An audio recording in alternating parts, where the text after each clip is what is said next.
Hi, everybody. It is February 13th, and we are here for the coverage of the ASAP or ASAP Rocky closing arguments. I don't know much about this case. Josh and I spoke about it on a live last week. Our daughter Cameron did a little short on it. She's very interested in it, so we're going to cover the closing arguments. As you know, what little I know about this is that, accusations are based just on the word of the victim coming to the police station days later, claiming to have been shot without any injuries associated with having been shot. I am in Florida for a funeral. Bob is on the way. I'm actually sitting in Bob's cousin's house, not this behind me. This is a background. You may occasionally see somebody walk behind me. Apparently, Bob was out here. He's visiting his uncle. He recorded from Carrie's walk-in closet, and I was not feeling it. Also, he was recording for a podcast where the sounds of a bird chirping or whatever are unacceptable. We're here, we're a little casual, more casual than on the podcast. But I happen to be sitting like in a chair that's sort of high. So I keep finding myself, instead of my typical rocking, which I'm trying not to do, tapping my feet and take my shoes off. I do have the coverage up. There's nothing happening at this present moment. Maybe I'll share it just so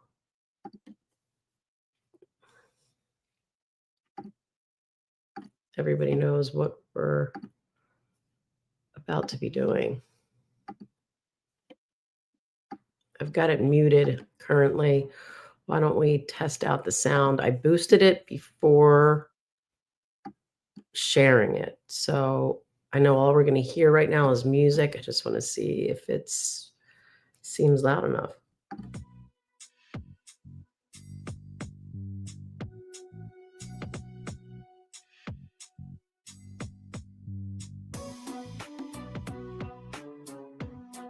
I don't know. Sound-wise, it does, but there's our little test. See what you guys think. What the heck is happening here? Oh, why is this something I can fix? Let me see something. I thought I had it on theater mode. Yeah. Wait, what? Stop. Is that better? What is happening?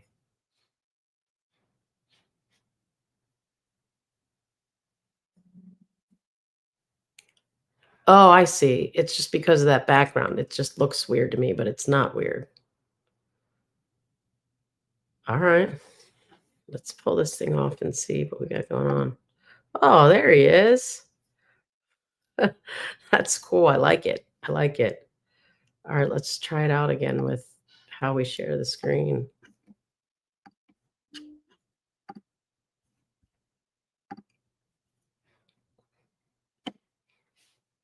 That's pretty cool. Does look smaller than usual though, the screen part, but I think it's just my eyes, maybe the way I'm looking at it.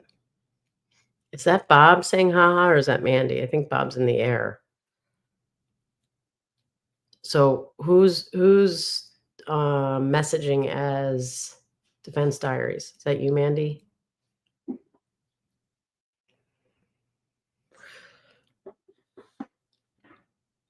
Oh, it's Bob. Hey, babe.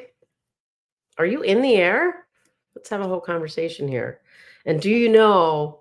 Oh, he paid for Wi-Fi. All right, I sent you a text that you're getting picked up by a friend of your Aunt Janine's best friend, and that person has your contact info.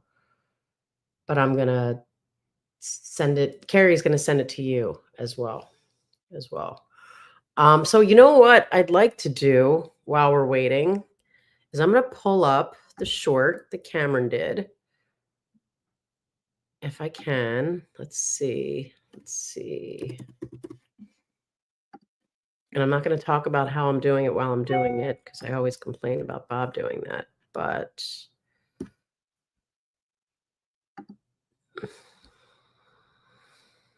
oh, here it is. Okay.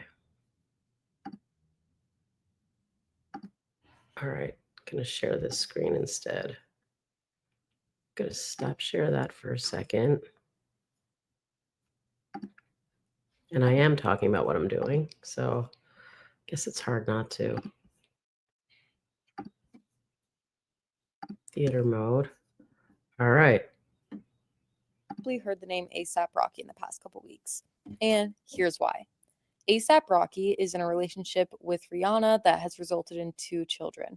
He also has his own successful music career. Some of his accolades include several Grammy nominations, BET, and MVT awards. Back on April 20th, 2022, at the LAX airport, APRocky was arrested and charged with 2 counts of assault with a deadly weapon. Now, flashback to November 2021, him and fellow ASAP Mob member Tyrell Efron, or APRelli, got into a heated argument, and it ended up with APRelli claiming he had been intentionally shot twice in the hand by the defendant. January 2025, the defendant pleads not guilty and takes his chances with a jury trial. Now, there are a few questions within this case. 1. APRelli, the victim, claimed that one of the prosecution's main pieces of evidence, a voice recording of APRocky insinuating that he paid off the victim in exchange for him not to take the stand as a witness, was actually AI generated and had no merit. And this fact was confirmed by the victim. 2. Rocky's team, along with multiple witnesses, claims he used a prop gun or a non-lethal starter pistol with blanks just to defuse the situation. Previous to this, Rocky had an alleged stalker and claims that he carried around a prop gun strictly to scare them off. Yet another question remains in the fact that many people believe APRocky was overcharged in this case. At the end of the day, the only injuries that occurred during this alleged shooting incident are scrapes on the victim's fingers that could very well have came from punching a door or anything else. Lastly, the police reported to the scene the night of the incident and concurred that not only was there no shooting, but there were no crimes taking place that night at all. No arrests were made, and the victim went into the station and filed a report himself days later, alleging that the scrapes on his fingers were a result of being shot. If proven guilty, Rocky could face 24 years in jail. On Thursday, the 13th, the prosecution and defense will be giving their closing arguments, and Defense Diaries will be covering it, so make sure to tune in.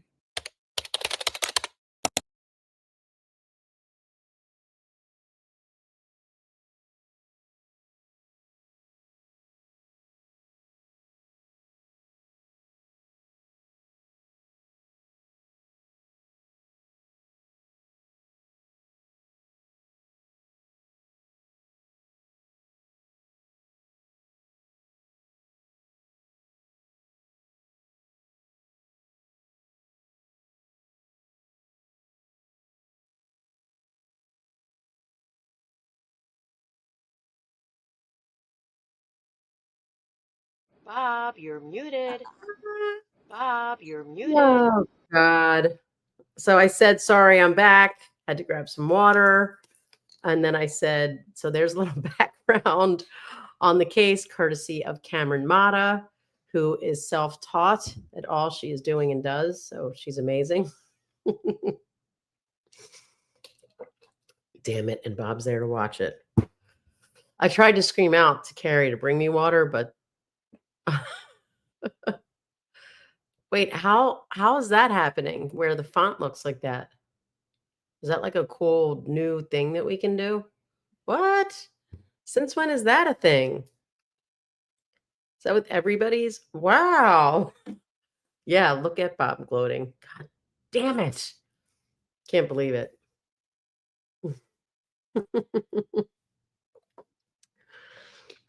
I guess we are going to. I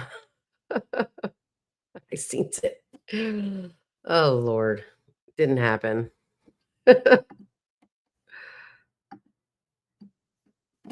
Oh, wait. We're not live anymore. Is this live? Oh, shit. All right. Here we go.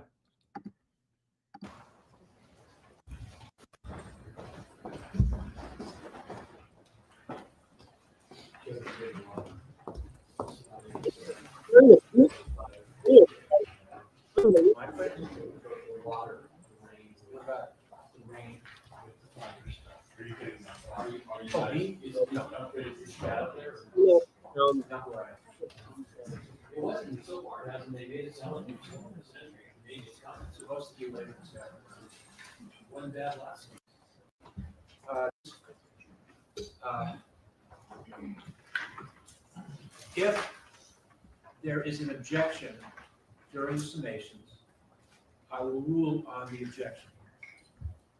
If I agree with you, I will sustain the objection. If I do not agree with you, I will overrule the objection.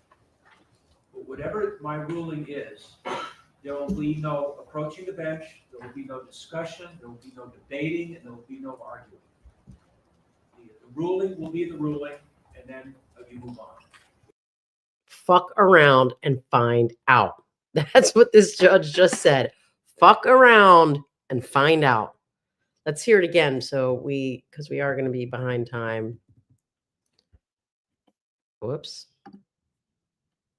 If there is an objection during the summations, I will rule on the objection. If I agree with you, I will sustain the objection. If I do not agree with you, I will overrule the objection. But whatever my ruling is, there will be no approaching the bench, there will be no discussion, there will be no debating, and there will be no arguing. The ruling will be the ruling, and then you move on. You know, we're just requesting that, because a lot of times objections are not under legal grounds. Objecting during co-counsel's argument, and it's just objections sustained. We don't have any idea what the grounds are, so I assume the court rules state grounds. Yes. Or else it's already ruled. Yes, if there's an objection, the legal grounds will have to be stated. If it's not stated, then it will be overruled. But I'm assuming that both sides will state. All right, both sides ready for the jury? Mr. Kozlova, are you ready to begin? All right, ready for the jury?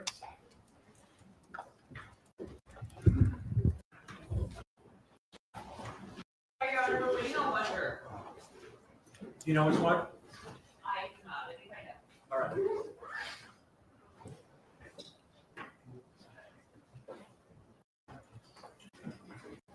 One's in the restroom? Yeah. Okay, when that juror comes back, then, Bring him in. yes, please.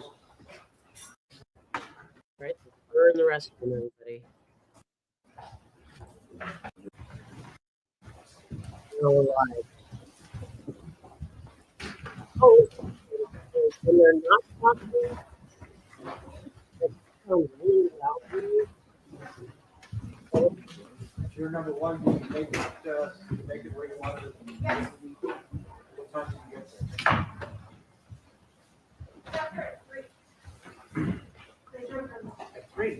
to recess. No, we recessed on Tuesday at like 1.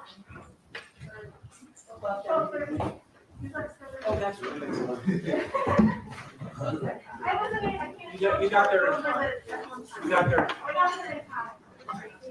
You get your speech. If you just like talk about mine. All right, we are back on the record. All parties, jurors, and counsel are present. We're about to start the summations. I want to remind you that what the attorneys say is not evidence. However, sometimes the attorneys might say something that you feel will be helpful for you in deliberations. Does anybody need an additional pad of paper? Everybody's okay? All right, about scheduling. I don't think we'll finish the summations today. There may be a little left. What? That will be tomorrow. We'll start up again tomorrow at 9:30. After the summations are finished, then you'll be released to deliberate. You will be deliberating tomorrow. What? No. Tomorrow is Friday. If you do not finish tomorrow, you will have to come back on Tuesday. Monday is another holiday. It's President's Day. And the deliberation hours will be 9 to noon and 1:30 to 4:30. All right, Mr. Prislomic, are you ready to proceed? Or can someone tell me, does anyone know anything about what this judge is doing? Because I was not prepared to do this all day. How can closing arguments not be done today? What in the world?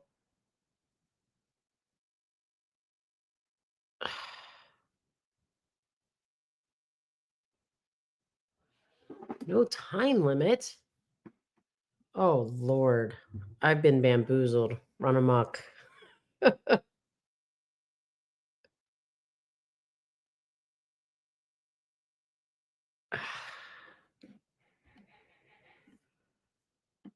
I don't know about this. Babe, you're gonna need to chime in here. You expect me to sit here all day? Because that's not why I came to Florida. All right, let's see what happens. I'm confused how closings can take all day. I told everybody like I thought an hour and a half at the most. Floor is yours. Thank you. Good morning, ladies and gentlemen. When I stood up here in opening statements, I started by telling you that this case was really an easy case, not a complicated case, a very simple case. And as I stand up here before you now, I want to reiterate, this is not a difficult case. It's complicated. The question for you to answer in this case boils down to really just one question. There's only one important question in this case. One critical question that you have to answer. And that is, did Mr. Mayers, the man at the table, did he use a real gun or did he use a fake gun? Now, for those of you who have been jurors in the past, you know that as jurors, often when you sit in these cases, you have to answer a whole host of questions. You need to answer, was the defendant, was Mr. Mayers, was he even there that night? Was a gun, did he actually have a gun? Was the gun loaded? Did he actually fire the gun? You know, So it sounds to me like either way we cut this, he's guilty of something, which is what this prosecutor, I'm sure, is about to get into, because you can't, I mean, still assault if you scare somebody with a fake gun. It's just not actual shooting. So, all right, let's go. there could be a bunch of different questions that you have to answer.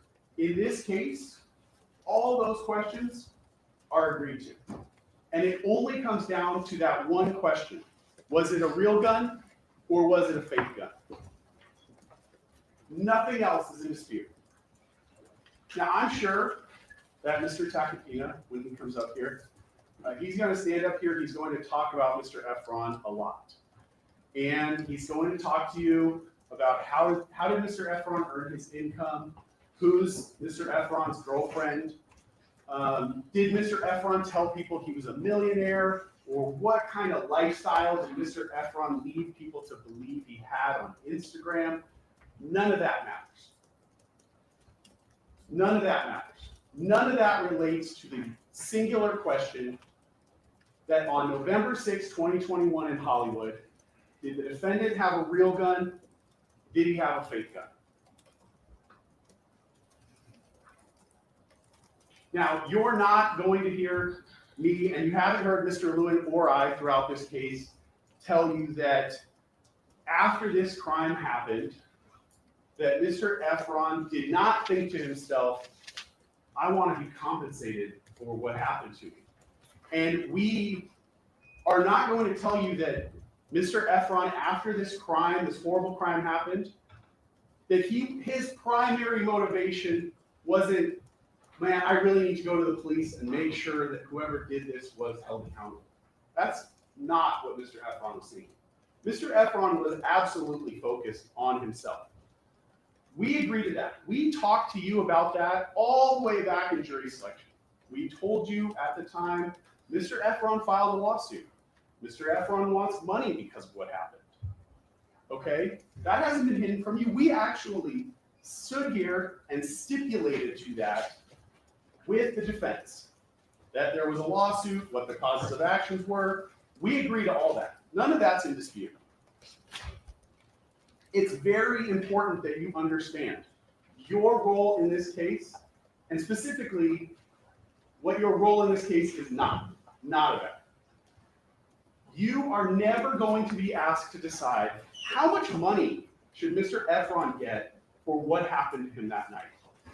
Does Mr. Mayers, does he owe Mr. Efron $1, no dollars, a gazillion dollars? You'll never be asked to answer that question. Your role is not to consider that, not to consider that question. The only question that you are here to answer is, that night in Hollywood, did Mr. Mayers have a real gun or a fake gun? Was the gun that Mr. Mayers pulled out of his pants, pointed at Mr. Efron?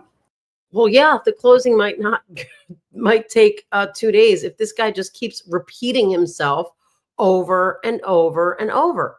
I mean, from the jump, like, this is a simple case. This isn't a difficult case. I've told you that. So I'm going to tell you again how I think he has said at least 10 times, all you need to decide is, was it a real gun or a fake gun? A real gun or a fake gun? Was the gun that Mr. Mayers turned around and pointed at Mr. Efron and fired twice at that corner of Selma and Vista Del Mar, was it a real gun or a fake gun? I want to start out too with where I started in opening statements. You did that.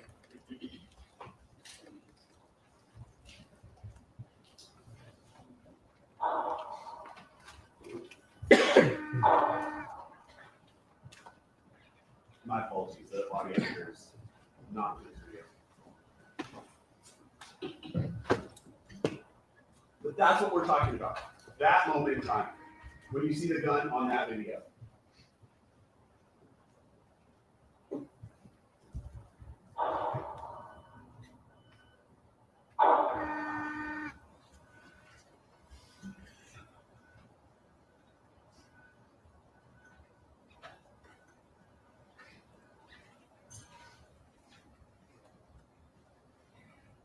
The answer to that question that I've now posed to you several times is obvious. What? It's obvious. What's obvious? Did anyone see it? That man decided, for whatever reason, Let's do this again, because am I like missing it?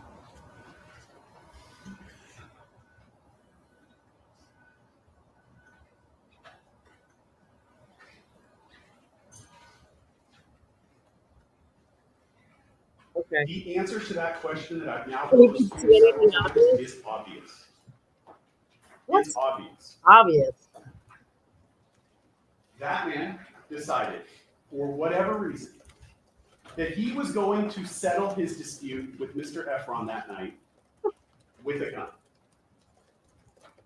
that he was going to do that in the middle of Hollywood, and that he was going to fire his gun. I'll pull a Bob. I think this guy's trying to gaslight all of us. What in the hell is he talking about? Are we being gaslit? Babe, are we being gaslit? What in the hell just happened that was so obvious? I mean, with my eyes, I could barely see that there were people walking around in the background of that video. Oh my goodness. Jesus. All right. Let's see what other gems this guy's got for us here. He's the top, he's at the top of his career right now. That's what's pathetic. Not once, but twice. That man made the decision to reach out to Mr. Efron to provoke this confrontation. He made the decision to bring two other people with him, Ills and 12. Mr. Efron's outnumbered 3-1. But still, he made the decision to bring a loaded, concealed gun with him to that confrontation. Those were his decisions. Those decisions had consequences, and you know the results of those decisions. And that is what we are asking you to hold him accountable for in this case. We know the consequences of his decisions really beyond a doubt. The video here is clear. The defense put up 12 Mr. Phillips to narrate the video for you. And I guess the question you have to ask after listening to 12 is, are you going to listen to 12, the man who relies on the defendant for his livelihood, for his income, really for his entire career? Are you going to rely on him, or are you going to rely on your own lying eyes? Because what he described on the video did not happen. What did the video show? Well, it showed the defendant confronting Mr. Efron. The judges are perfect. It showed the defendant executing his plan to immediately get in Mr. Efron's face. Immediately engage in a physical confrontation. It shows Mr. Efron did not have a weapon. What? And honestly, it shows that Mr. Efron was really unprepared for what he was walking into. Okay, I Mr. just don't get it. I just don't understand.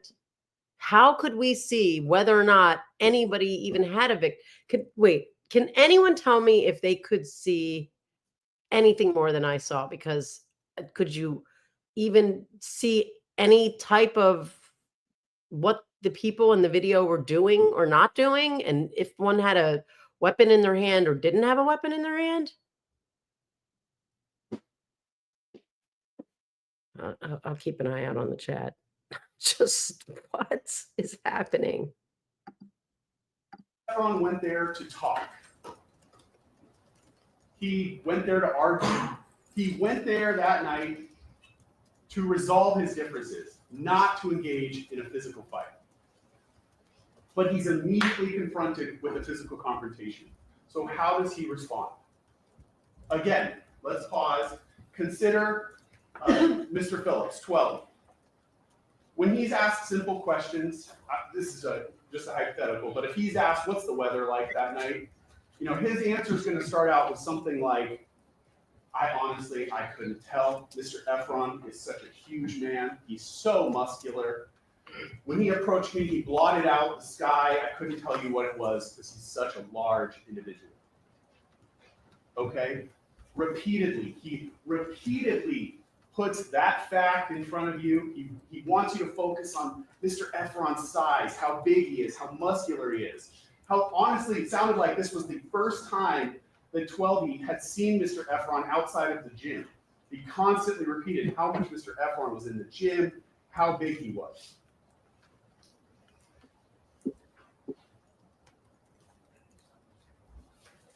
At that moment, when Mr. Efron is approaching the defendant, he doesn't know what's about to happen. We all know because we see it on the video. But at that moment, he did not know. We all He did not know the defendant had a gun. So Mr. Efron, this huge hulking man, he's confronted outside the parking garage, and how does he respond? He responds by doing absolutely nothing. He's approached by the defendant, and what does he do? He reaches forward with his left hand. Now this man's coming right up in his face. He reaches out to maintain the distance. 12 wants you to believe Mr. Efron's there to fight. He's there to start it. So when he reaches out with his left hand, what does that leave free? His right hand, his dominant hand, that muscular right hook. Does he throw a punch at the defendant? No. He honestly does nothing. He reaches out with his hand, and the defendant immediately gets in his face. He's actually propelled backwards.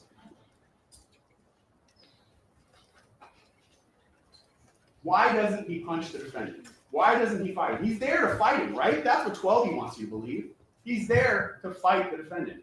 Why doesn't he? Well, he told you. He knows. If I fight this man, it's all over. Not just his relationship with the defendant. He knows they're not going to recover from that. If I punch him in the face, we're done. Our friendship is over. But not just that. My livelihood, my life is over.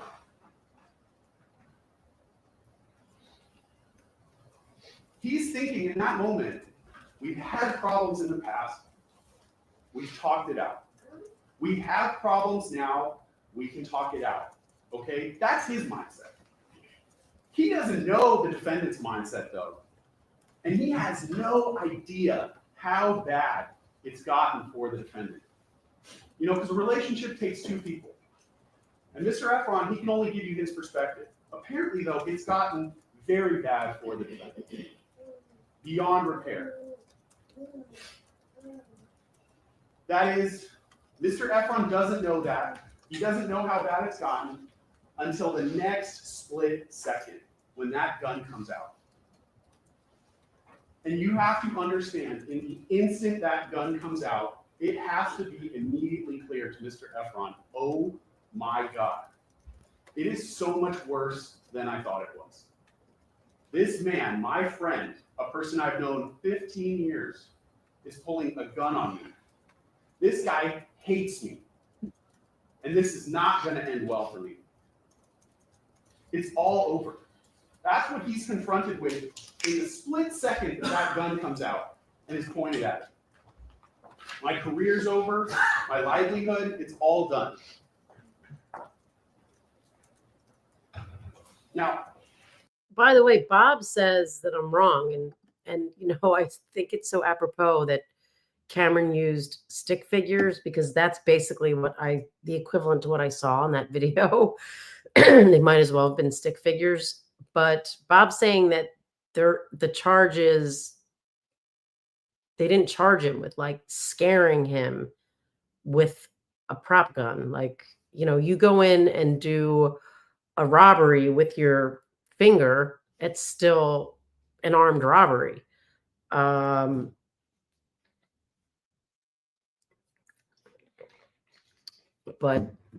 Bob was texting me, he doesn't think there's charges that would be for them allowed to find him guilty if they find it was a prop gun. So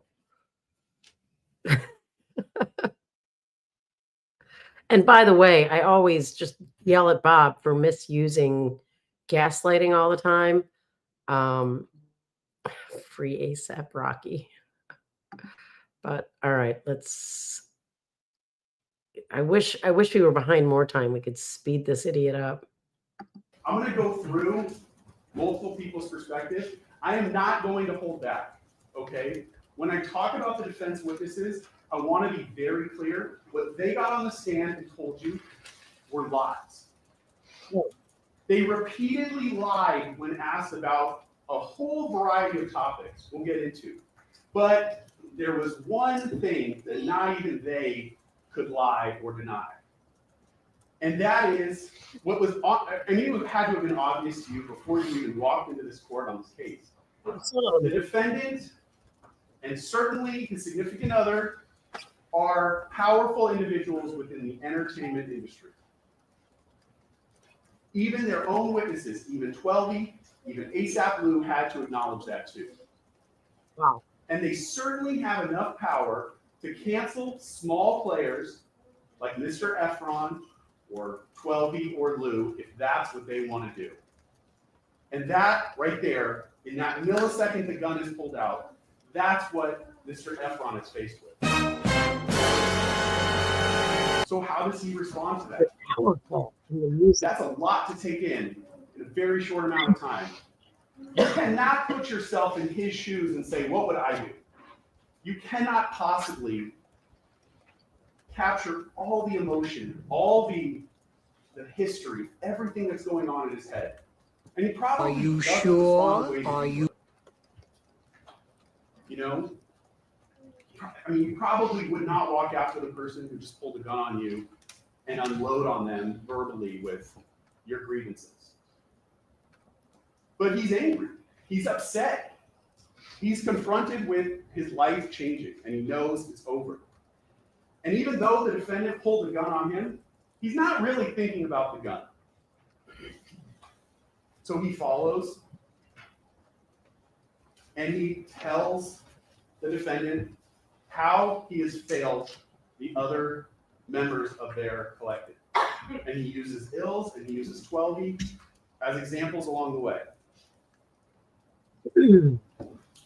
So we get to the next location, the parking lot, Vista Del Mar in Selma.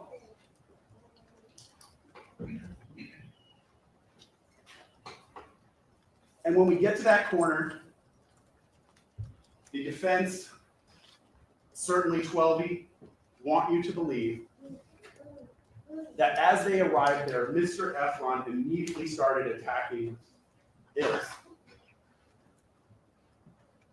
I'll go through the video. Honestly, we will slow it down and I'll show you where everyone is at that moment when the defendant turns around with the gun. But you know, you've watched the video. I honestly wondered to myself if I even had to address, was Mr. Efron attacking Ills at that moment? There's daylight between them, clear space.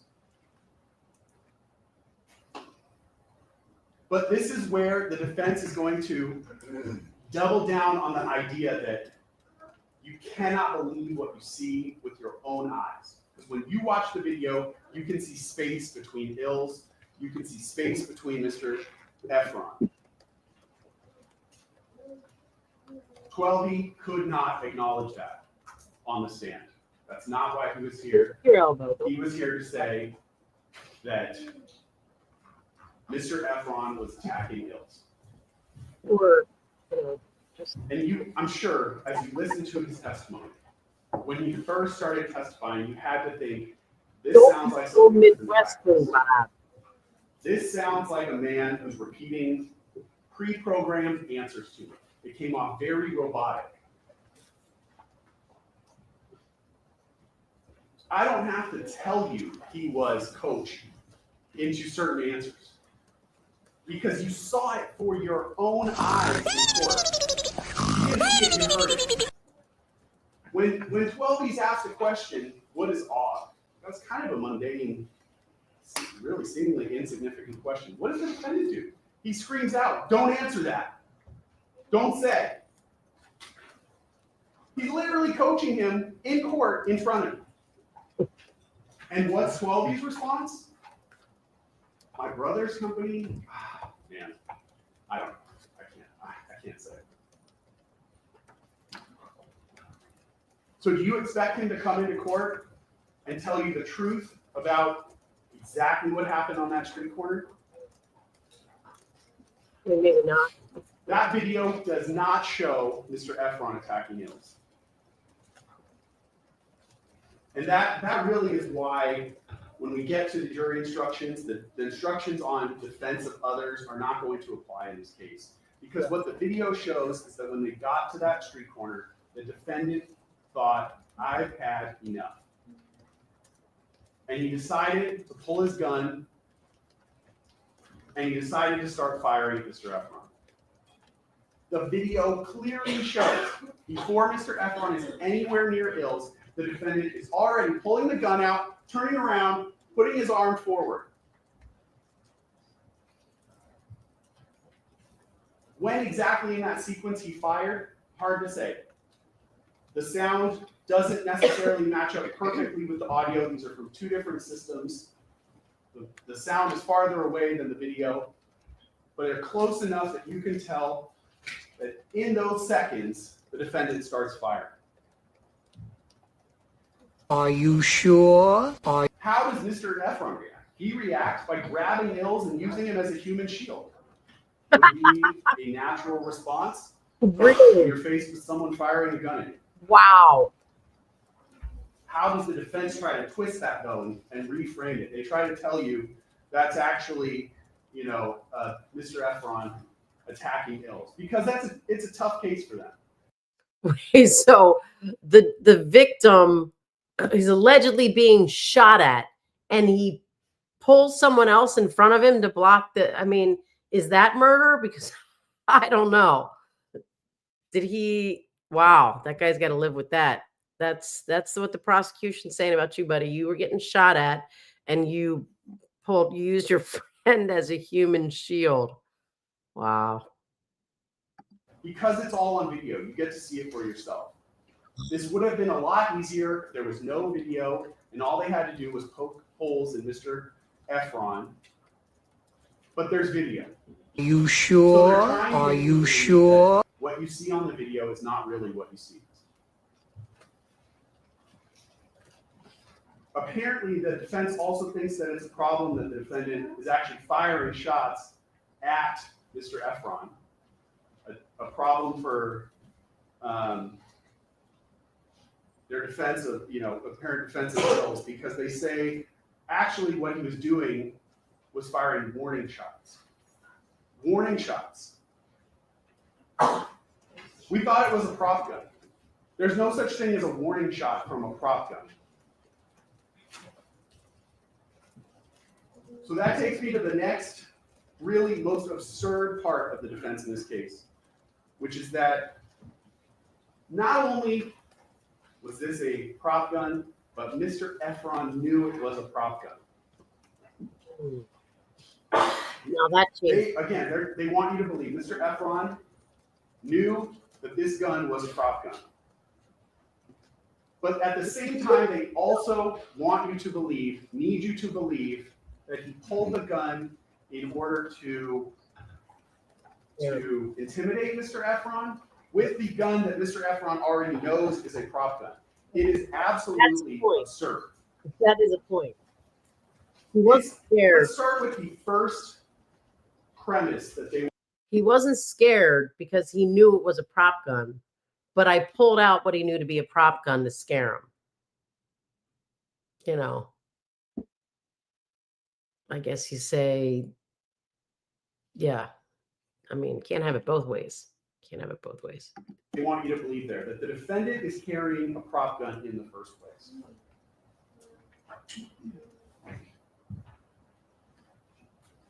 The testimony through Lou, what the defense wants you to believe is the defendant, he's been stabbed. Not only was he stabbed in this nightclub, 12 was stabbed at the same time. That's a violent thing to have happen to you. Not only that, but he has crazy people breaking into his house. Crazy people stalking him.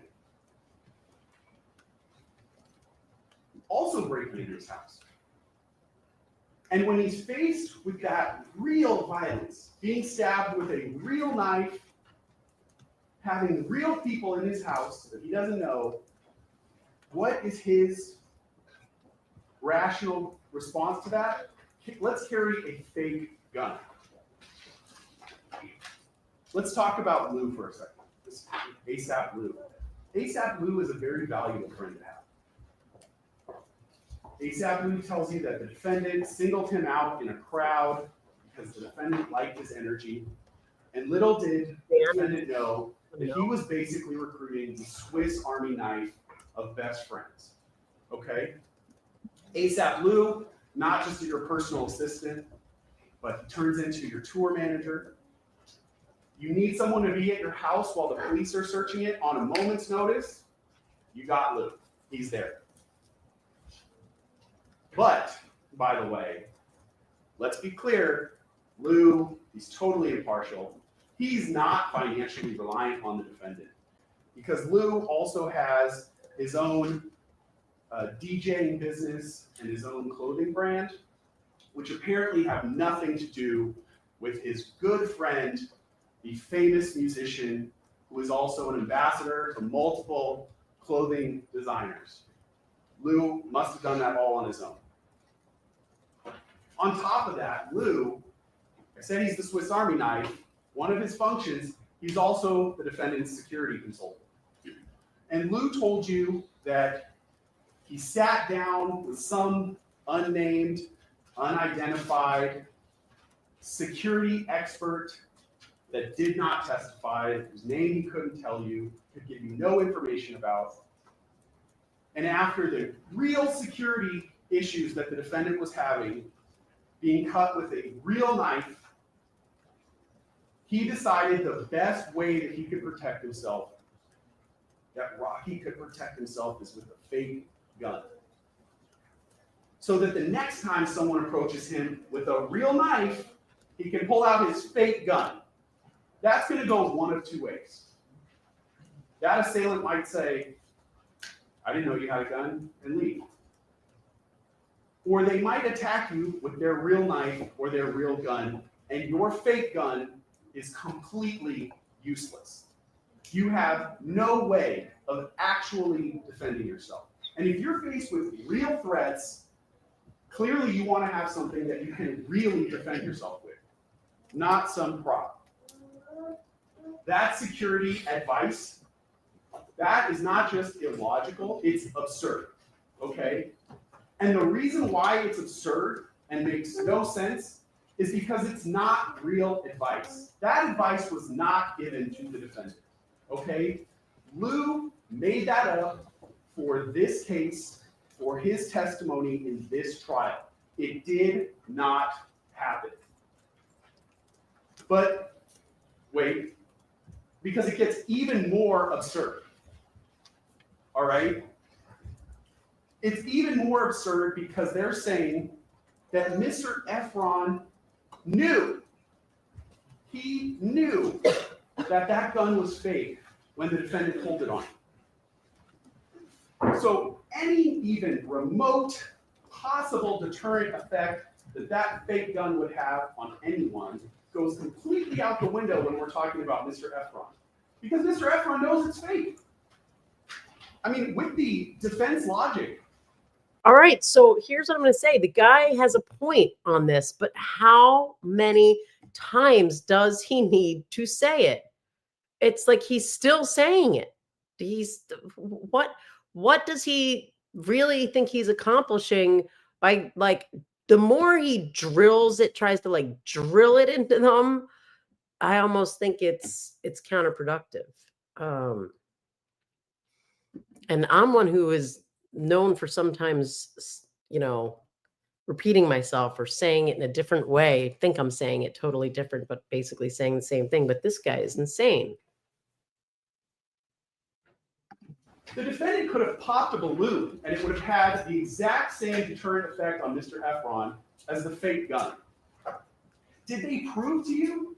Did they prove to you at all that Mr. Efron knew that gun was fake? Mr. Efron denies it. He says, when I asked him about a prop gun, it took him back. What are you talking? Where does this prop gun come from? Okay? They told you he got that prop gun at a music video shoot in July of 2021. We know the shooting happens November of 2021. Between July and November, did they show you a single instance where the defendant and Mr. Efron are together? a single instance where Mr. Efron could have received that information that this was a fake gun? Does it even make sense that if the defendant's going to carry a fake gun for his security, that he's going to tell everyone around him, hey, it's a fake gun, it's a fake gun? How does that make any sense? Well, if it's the people around you, It makes absolutely no sense because it's not true.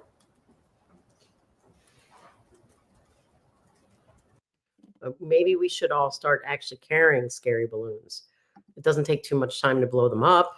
I mean, what is this guy even talking about? He could have popped a balloon. I was gonna highlight. I don't know whose comment it was that said we should all carry. Like he's got a scary balloon that made me make that comment. But all right, let's see. Maybe after this drink, he's gonna reboot and start talking about something else. The truth is the defendant did not have a fake gun. He had a real gun. How do we know? Well, We know. the first How do scene we know? where the defendant pulls the real gun on Mr. Efron, what does he do? How does Mr. Efron respond? How does Ills respond? You don't see the very moment that the gun is first pulled on Mr. Efron. It's not captured on the video. They're just off camera. But what do you see when they come back into the frame? Mr. Efron's backing up. Are you sure? Ills' entire focus is on the defendant, the man with the gun.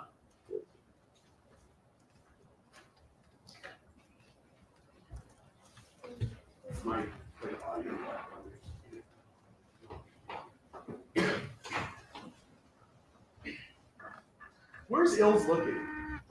Wait, I do see something now.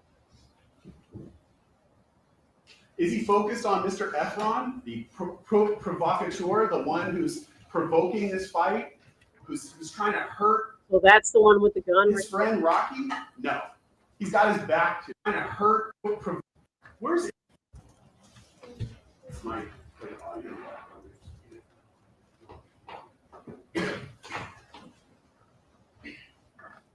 Where's Ills looking?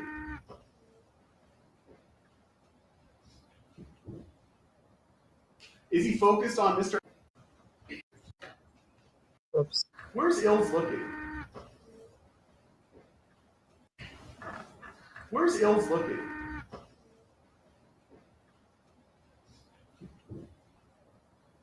Is he focused on Mr. Efron, the provocateur, the one who's provoking this fight, who's trying to hurt his friend Rocky? No. He's got his back to Mr. Efron. He's focused completely on the defendant. What's Mr. Efron doing? Again, they want you to believe Mr. Efron looked at the defendant and said, put that fake-ass gun away. He never said that. What's he doing on the video? He's backing up.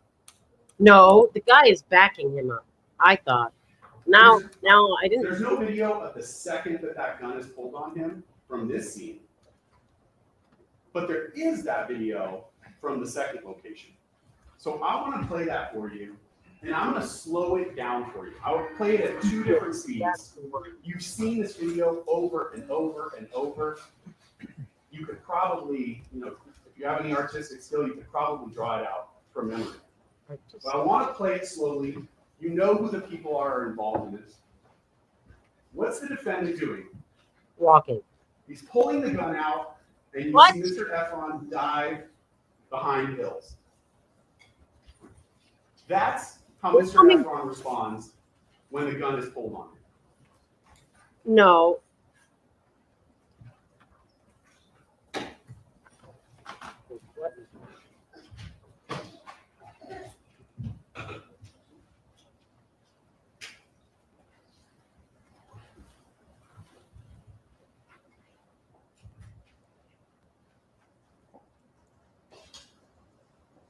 Now this is really the moment. So I'm going to slow it down even more. We're going to go to 1/4 speed, okay? You can see the defendant already moving back towards Mr. Efron. Mr. Efron is nowhere near Ills. He's lunging towards Mr. Efron, and Mr. Efron is diving out of the way.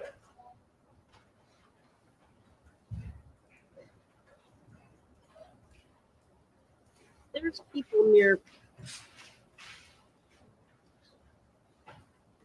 This is what you got. This is what your case is literally hinging on. It seems to me this guy that's hiding over here, he thinks whatever just came out is a gun. Who, I don't know, which person might have pulled a gun.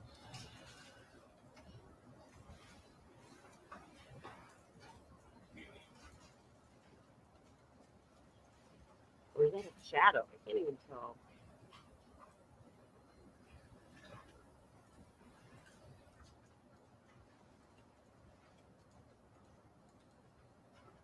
Now, this video, it creates a host of problems for the defense in this case. Pretty sure you said that already. This is the moment where the defendant is turning around towards Mr. Efron, where he's pulling that gun out. I'm shocked that they're able to even put that up. And the gun comes out before Mr. Efron is anywhere near Ills. That completely negates their defense. Negates the reason why he says he had to pull the gun in the first place, to protect Ills. Negates Twelby's testimony that Mr. Efron was punching Ills. Somebody could creates a lot of problems for them. You can see the space for yourself between Mr. Efron and Ills. You don't need anyone to tell you that Mr. Efron is not attacking Ills. I guess the best that they could argue is that Mr. Efron was going to attack Ills. I don't, for that to be true, there'd have to be a time machine involved. But the instructions, the jury instructions on that are clear. No, you cannot have a belief that there's going to be future harm. Doesn't matter how imminent it was. Doesn't matter if Mr. Efron was actually saying, I'm going to beat Ills up. I'm coming after you, Ills. Doesn't work. Belief in future harm is not sufficient.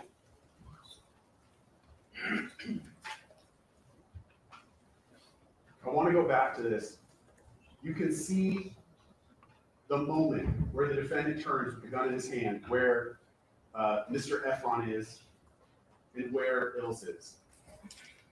The second problem with this, so other than negating the defense, right, that 12 wants you to believe Mr. Efron is beating up Ills, that video further causes problems for the defense because nobody on that video is acting like that's a fake gun.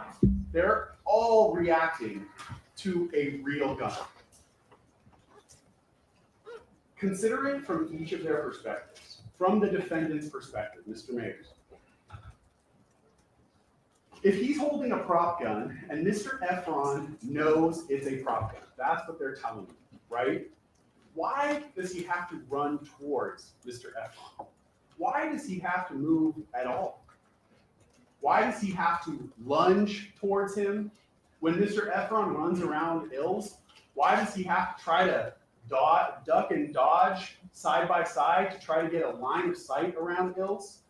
If nothing comes out of the barrel, the tip of that gun, because it's a prop gun, not a real gun, there's no need to chase Mr. Efron. There's no need for him to move, period.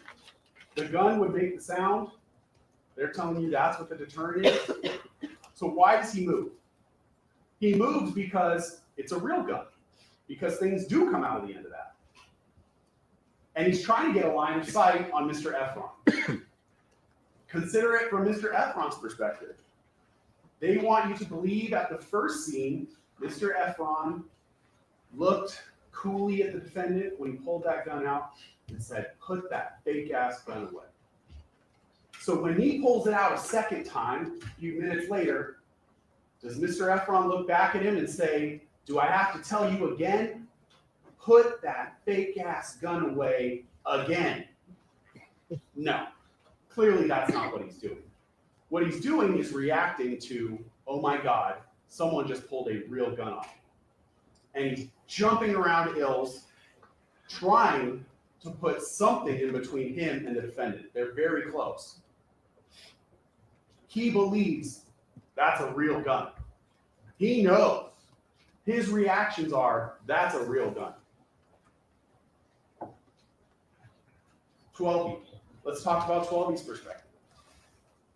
He says, when he testifies, I knew that that was a fake gun. That's, going back, I already knew that before the defendant pulled it out. But what does he do on the video? What does the video show? He's behind a wall. So he's the guy to come in here and tell you, we all knew it was a fake gun. When you see him, when you see his reaction, where is he? He's on the other side of the street. He's hiding. Why does he have to hide if nothing comes out of that gun? All right, wait a minute. The defense, my understanding, is saying the other guy pulled a gun. So, because yes, I would agree that the guy that runs and hides appears to believe that a real gun is on the scene. But I thought that he mentioned the defense arguing that the victim had a gun because the prosecutor said, we don't see his gun in the video. Where's this gun? He never pulled a gun. So all of what the prosecutor's saying right now about people seeming scared or whatever the case may be, if there's also a real gun on scene, but I mean, I definitely agree that the person who hides does not think there's not a real gun on the scene, or at least it's an inference. He's hiding because he knows what we all know, it's a real gun. The third problem that video creates for the defense, it negates this whole idea of defense of others, that the defendant had to do this in order to protect Ills. The defense of others instruction will tell you that it really only applies if the defendant used no more force than was reasonably necessary in the circumstances. The defense in this case needs you to believe that Mr. Efron was not just beating up Ills, but that he was savagely pummeling Ills. 12E, before he's confronted, says Mr. Efron was throwing haymakers at Ills, mercilessly, savagely punching Ills. Why is Mr. Efron doing this? That's never explained. 12E has no explanation for that. In his opening statement. All right, we need to have a discussion about this right now in all seriousness. So where is this coming from that the comment I just had up there, that the defense's closing is going to be 4 hours? Does anyone know if this is slated for half a day, or what prompted the judge to say that closings are going to be all day? No, what? Who says, Tracy? Who says? Because I didn't sign up for that. Not when we're supposed to be like here helping families. So we need to talk about this. You could do a summary stream later, Allie. I could. We're going to see how the prosecution's opening goes, and we're going to decide as a group how we're moving forward. But like with a video like that, what do you need 4 hours for?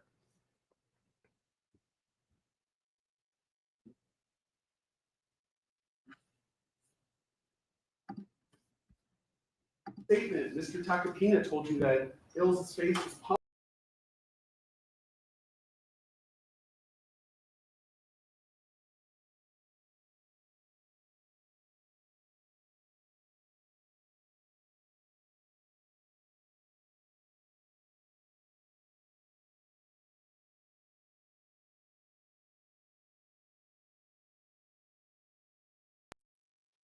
Sorry. What happened? Bob, you're muted. Bob, you're muted. All right, I'm going to rewind. I actually booted my If what out. 12E was not planned, pictures to show you just how Sorry, I actually somehow was completely gone and had to come back in. All right, let's rewind and go from here. Damage Gills was. That obviously that did not pan out. And obviously 12E was not expecting to be confronted with pictures or videos of Ilse's face the day after this happened, showing not a single scratch on his face. Nothing.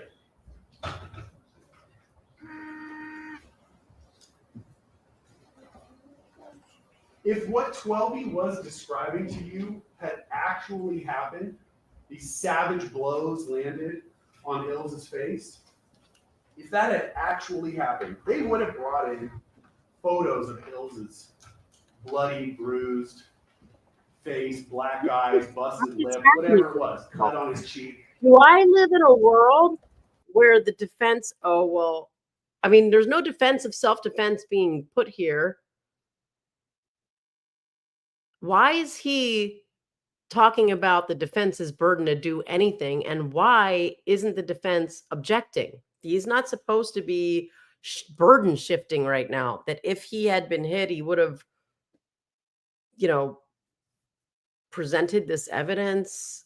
I think he can argue that this other video that he just showed doesn't show any of that. I got to think about it. They didn't bring in any of that because it didn't happen. One step further, we actually brought in pictures of him to show there's nothing there. It absolutely did not happen.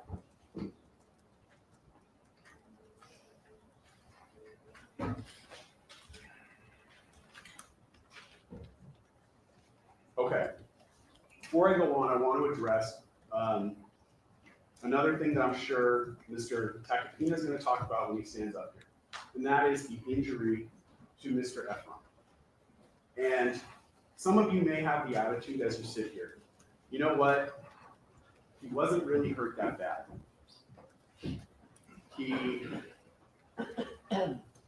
Mr. Takapina will, I can almost guarantee he's going to call it a finger scrape.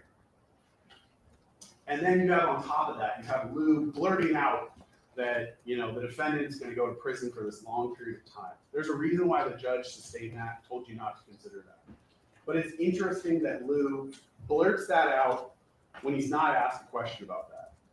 That's evidence, clear evidence of Lou just trying to get out information to you that he thinks is prejudicial to the people, to our case.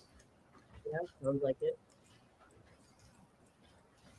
I hope you understand that even though this one incident did not result in a serious injury, this is still a serious crime. That the potential for real serious harm was absolutely there that night. This was 10 o'clock p.m. on a Saturday night, a busy Saturday in a busy area of Hollywood. And your common sense tells you how bullets travel when they're fired. They don't always hit their intended target. And the potential for someone else to have been seriously hurt, Where were they? in this case, is absolutely present. You had busy nightclubs, people getting out of nightclubs, cars, the whole parking lot full of cars. The potential that someone else could have been hit was there, it was real, and it's serious. And you know that when guns are discharged in busy areas, people die. We are lucky that's not this case. But it's still an important case. And I'm going to continue to point out how absurd some of the defense arguments are. And I will fully acknowledge to you that my tone can be sarcastic. Please don't take my sarcasm as any indication that this is unserious.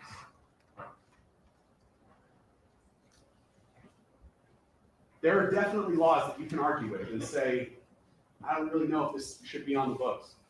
This is not one of them. Firing a gun off in Hollywood on a busy Saturday night is not one of them. And even if that's your perspective, you need to set that aside. That's not your role as a juror. The judge tells you what the law is. Your job is just to apply the facts to the law and make a decision. The only decision you have to make is, was it a real gun or a fake gun? Now, to that end, talking about Mr. Efron's injuries, you'll be able to read the jury instructions for yourself, but there's a whole host of things that we do not have to prove in this case. The law tells you we do not have to prove. That the defendant even touched Mr. Efron. Mr. Efron doesn't have to be injured in any way. The defendant does not even have to fire his gun for this crime to be completed. He doesn't even have to point it directly at Mr. Efron. The moment the defendant pulled that gun out, armed himself, and was capable of inflicting injury on Mr. Efron, that crime was completed at that moment. Again, you'll see in the instruction, I put the number of the instruction at the bottom for you so you can go back and read it yourself. The gun does not have to be pointed directly at Mr. Efron. There can be steps that the defendant still has to take before he inflicts injury.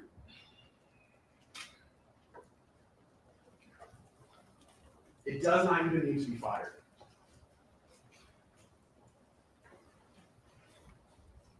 The evidence in this case compels you to one conclusion to that question I've posed to you multiple times. Was it a real gun or a fake gun?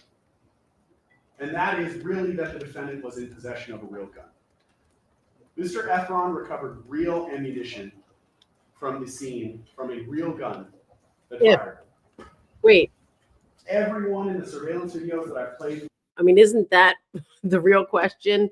Did Mr. Efron collect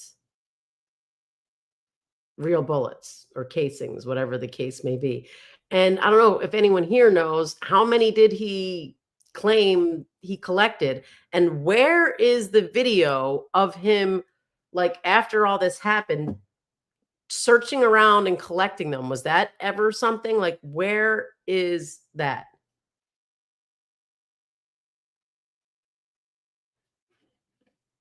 I don't know.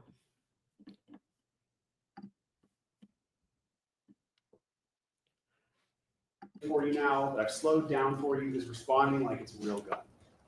When the defendant's house is searched by LAPD, they only find real guns and real ammunition. Well, where is the fake thing? And that's the thing, right? The defense theory in this case that this was a prop gun, there is absolutely no evidence to support that idea. The only thing that supports that is Twelby and Lou, who are telling you that it's a prop gun. What they do, what they claim. Once you decide that it's a real gun, you're deciding that those two witnesses especially lie. Everything that they say should be rejected. And why did they lie to you? Because they know the truth. They know this was a real gun. So you can decide this case by finding they lied to you. You can decide this case by just watching the videos for yourself. You can decide this case by listening to Mr. Efron's testimony. Every time he's talked about this crime, he has always maintained this was a real gun. And if you determine that the gun used in this case was a real gun, the law compels you to one conclusion: that the defendant is guilty. That's it. Not because you want to find him guilty. So he did say something about hearing shots get fired and that he could have used a balloon or whatever. I didn't hear it. I don't know if the audio was on or not on. Does anyone know? Like, could you actually hear the sound of bullets?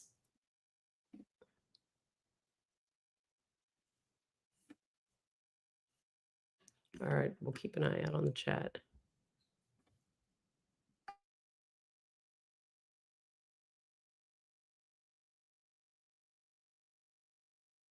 Not because you're going to find pleasure in finding him guilty, but because the law compels you that once you make that determination, that's the only just outcome in this case.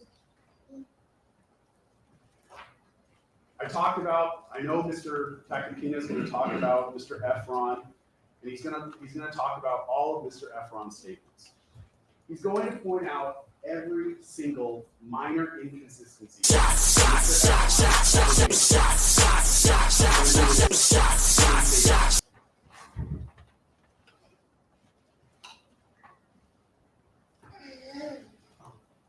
He's going to bring up.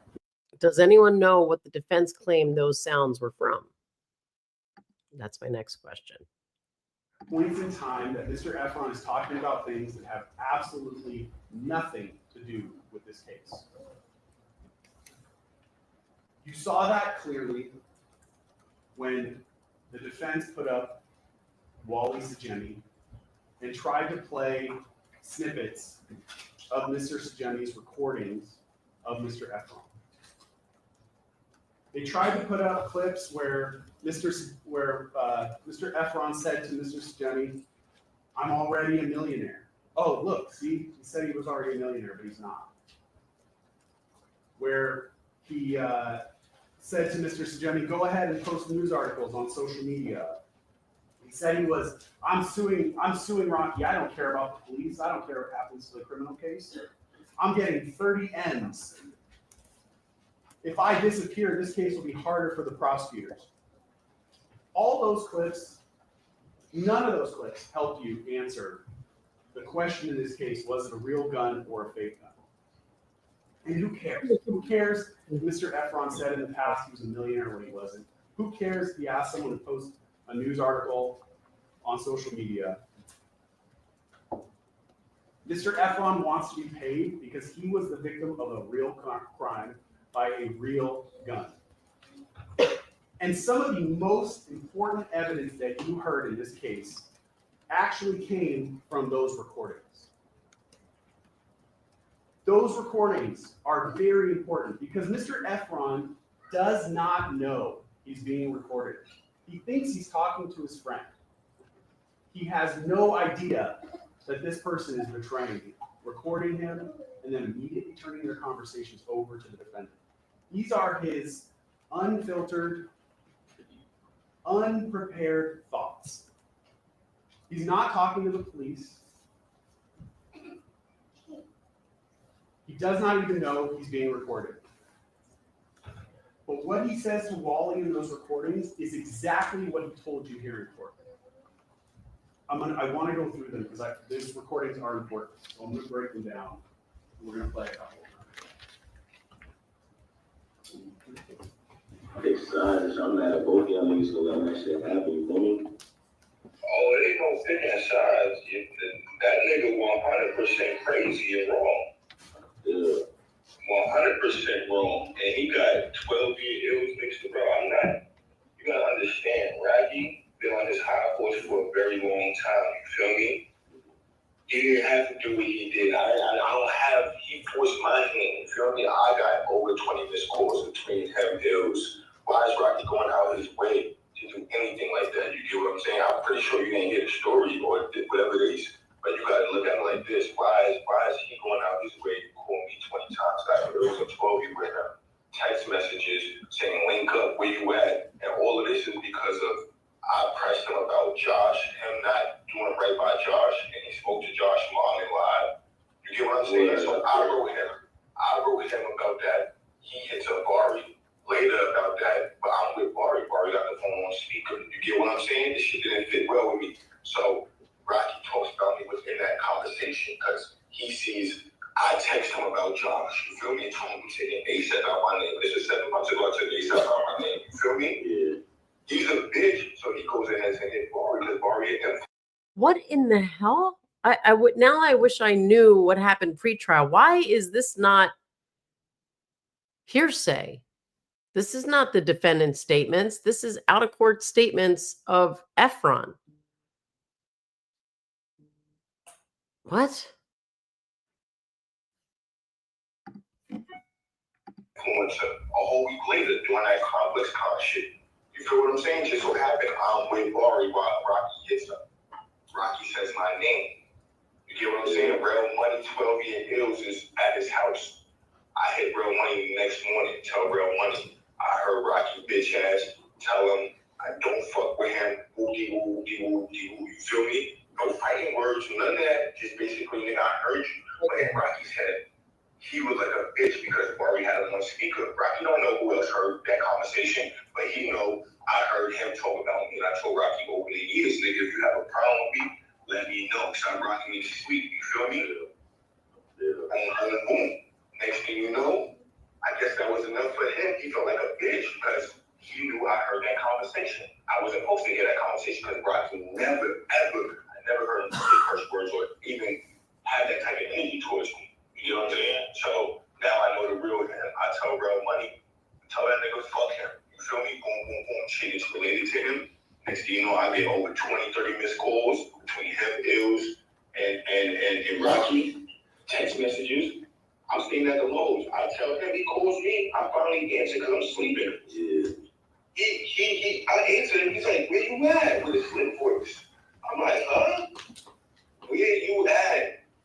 Nigga, I'm at the W. I'm not really at the Lowe's. You feel me? You know, Hollywood Boulevard. They all look the same. He's like, no, you're not. Nigga, that's a bum-ass hotel. I'm like, huh? He said, show me outside. Okay. All of it look the same. I showed him outside. What he does, be there in 5 minutes. I'm like, all right. My girl like, what the fuck is going on? I'm like, I don't know. He calls me. He always calls me. I got all these text messages. Bro, these niggas isn't dumb. You and a couple other people heard this story. Rocky out here thinking it's all sweet, but his life is really, and bro, that's what I wanted to ask you, bro. Like, why the boys though? You feel me? Why take it to you know the guys? You feel me?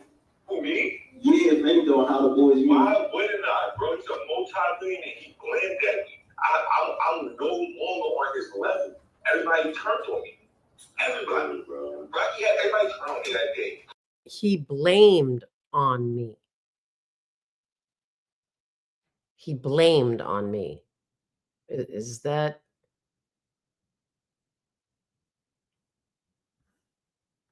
What the fuck am I doing? Spin on his block and go shoot him up? In that couple minutes, he tells the exact same details that he told you when he testified in this case. I don't understand how that's evidence they created. That's their person trying to trick Mr. Efron, trying to get Mr. Efron to say something damaging, say something that's going to undermine his case. Because while he knows he's recording these conversations for one purpose, so that he can turn them right over to the defendant. But what is Terrell saying? Everything consistent with what he told you. How this interaction started. Even that he blamed at him, that he shot at him. That's what that's supposed to mean is, no, look. The same thing, because he waved at me 4 or 5 times. I had to use ill. Is that an accepted, known, like, thing, Cameron, you out there? Like, I have never heard that slang be used to mean he shot at me. But I'm not in the know, I guess, these days. You guys all believe that's known lingo?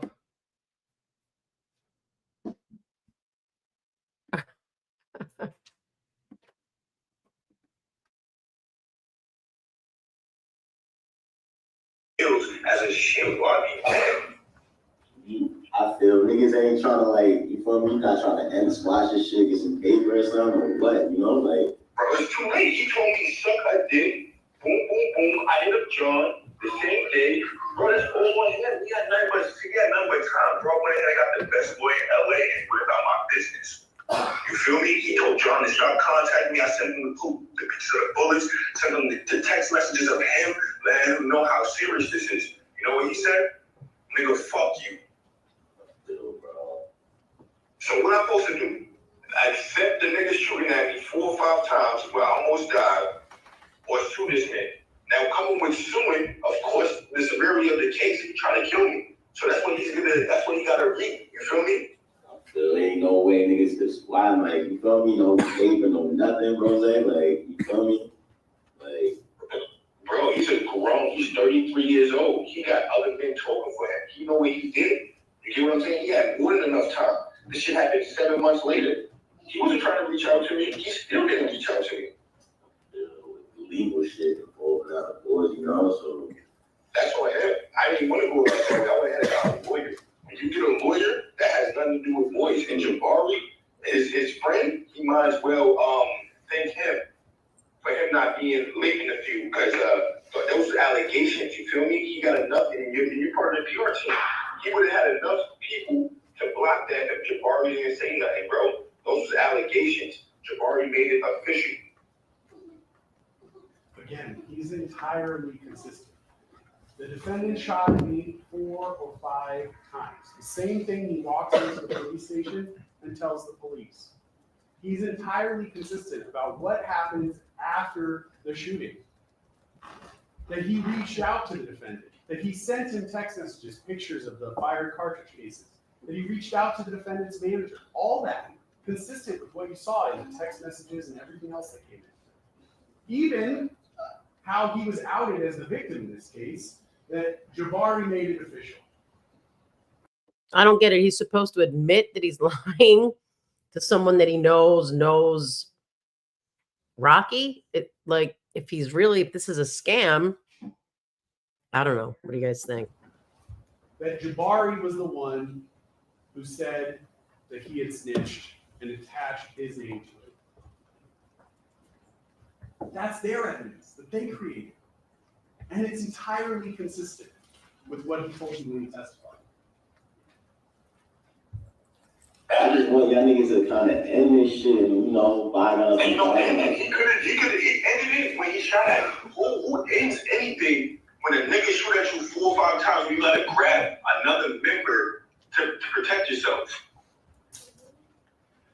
He called me out my living space. Called me, told me stop ducking him. He claimed that that's called premeditated, bro. You feel what I'm saying? He didn't give me a chance. He told me I'm gonna come to a gun battle. I came to link him to see what the fuck the status was about. He pulls out. He tries to chest bump me. He tries to chest bump me and then pull out a gun for self-defense. He's a pussy boy. And me and Ilse is standing in between while he's trying to shoot me. He didn't give me no seconds for it. Shit happened like that. And I got it all on camera. You don't want that, like, trust me. He's stupid. He did. Pulls out a gun for self-defense. Chest bumps me. All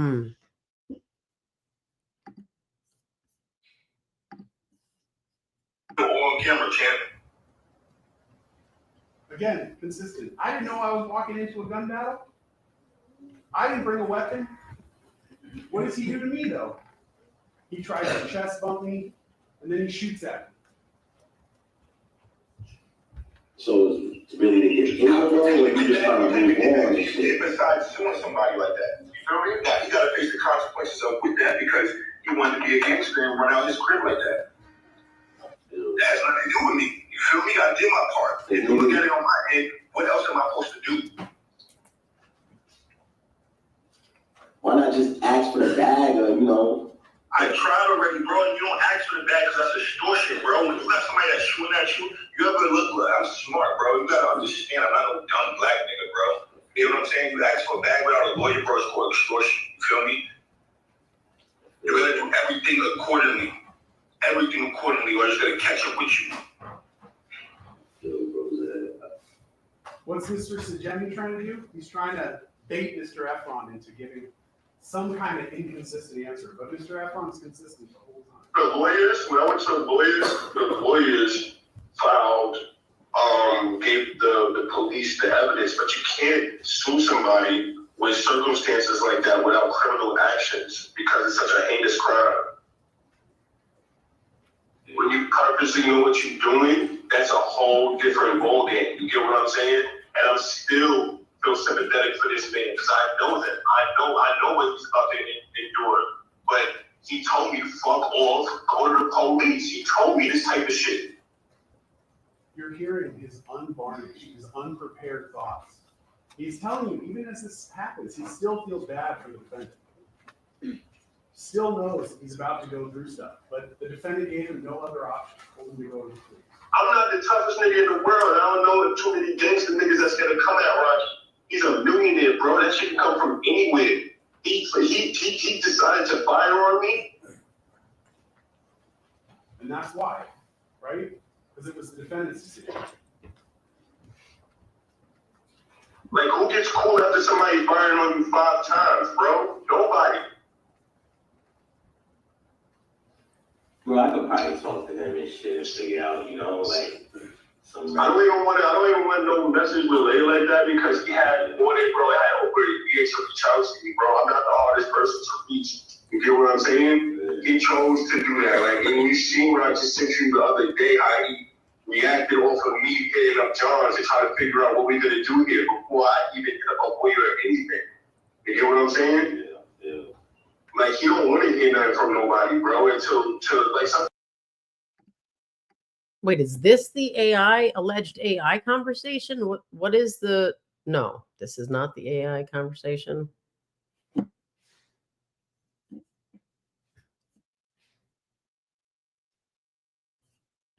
People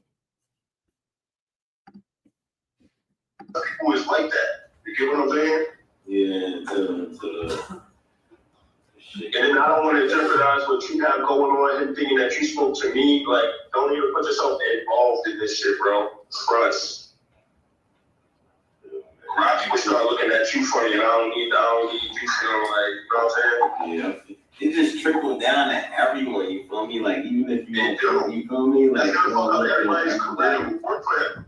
How is this AI talking over each other? Everybody who worked for him, but he did that because he's stingy, bro. I can't not do what I'm doing and think about everybody else. You know what I'm saying? Because I gotta worry about myself and worry about what the fuck happens to me. He wasn't thinking about nobody. Everybody's thinking like that, but then when it comes out, niggas are gonna really start hating him because, bro, why would you do that? Why would you put yourself out there to do something like that where it's unforgivable, bro? You get what I'm saying? Like, this ain't something like it was a fight, you punch me, I can sue you, you don't go to jail, bro, you fired on me.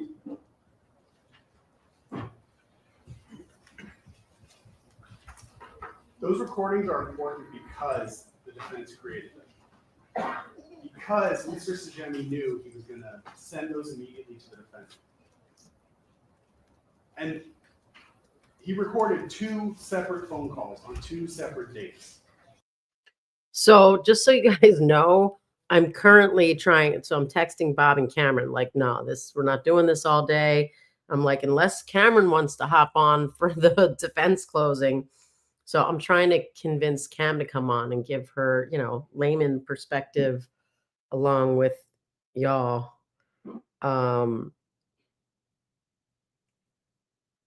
So I don't know. It sounds like it could happen. The debut, Cameron Mata. I mean, with a voice like that and a face like she's got, she's made for it. She's made for it. She definitely.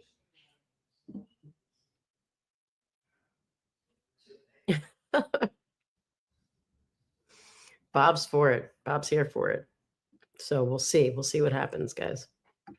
Said he sent them to the defendant. But Mr. Sajemi, although he tried to catch Mr. Efron saying something inconsistent, catch him in a lie, didn't work. When it comes to asking Wally, well, hey, what did you say? What did the defendant say to you about this? All of a sudden, he can't remember. Didn't record those calls. He's the mediator, right? But he doesn't remember a single thing the defendant said to him about this. Definitely doesn't remember the defendant saying to him, what are you talking about? This was a fake gun. He hears over and over and over from Mr. Efron that the defendant fired a real gun at him 4 or 5 times. So he's trying to catch Mr. Efron in a lie, but what does he catch him saying? I'm with Jabari and Rocky talks bad about me. I tell Rocky I don't want to have anything to do with him. He calls me while I'm sleeping in my hotel room. He provoked a meeting with me. He and Ills called me 20 times. He told me he's gonna come meet me at the W, and he fired at me 4 or 5 times. I had to use ills as a human shield, or I'll be dead. He's unequivocal. This was a real. I mean, how do you live that down? I thought I was going to die, so I used my friend as a human shield. Like what? What? Ay, ay, ay. Gun. He tried to kill me. And after that, everybody turned on me. It's too late for Rocky to pay me and make this go away. I tried to resolve this quickly. I tried to reach out to Rocky. I tried to reach out to John, his manager. He left me no options. He told me go to the police. So I got a lawyer, and that's what I did. Maybe we still could have kept this quiet, but then Jabari posts that post about me and outs me to the world as a snitch. Those recordings, I want to say they're about 25 minutes. You listen to the whole thing. Those are just snippets. Tried to give you a reasonable sample from them. But you listen to the whole thing. What will you not hear Mr. Efron say? I'm faking the whole thing. Rocky really fired a fake gun at me. You know, right? We all know. Rocky carries that fake gun. That's what he knew. I was never in any real danger. None of that comes out of Mr. Efron. He's unequivocal. He tried to kill me. That's the entire case. Mr. Efron told the police what happened. He was consistent about the details of the shooting. Since the very beginning of this case, he's been consistent. He was consistent when he knew he was being recorded. He certainly knew the police were going to write reports. He probably had some idea that the police were video or audio recording him. More importantly, he was consistent even when he didn't know he was being recorded. When he thought he was in a safe space, when he thought he was talking to his friend, he's still consistent. He has told the details of what happened that night no less than 9 times.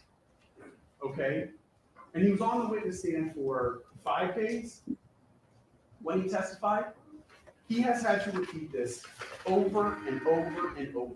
Can you imagine telling the details of something that happened to you 9 times and not having minor inconsistencies in what you said? I mean, it's completely natural. But he, Mr. Efron, was locked into his statement on November 8th, 2021.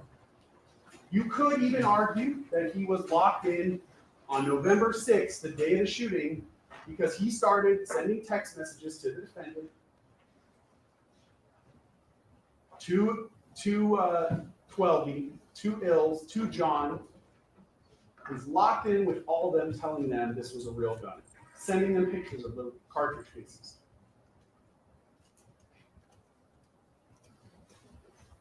Focusing though on that important question of was this a real gun or a prop gun, when is the first time that's raised, that this is a prop gun? You heard in the testimony from ASAP 12 and ASAP Lou that the first time this comes up, I guess, is August of 2024, and they are only going to tell the defense attorneys. So they held that all-important information for over 2 years, almost 3 years, before then they're going to tell the details to the defense attorneys only. You found out that it was only turned over to us the day before jury selection started in this case. And then you found out that Lou's statement was actually changed about, oh, where the gun is now. That was changed the day that he came in to testify. That timing alone defies credibility. Objection, or that mistakes the evidence. That the idea that they would not be running into the police station to tell their story is absurd. So let's focus on their stories.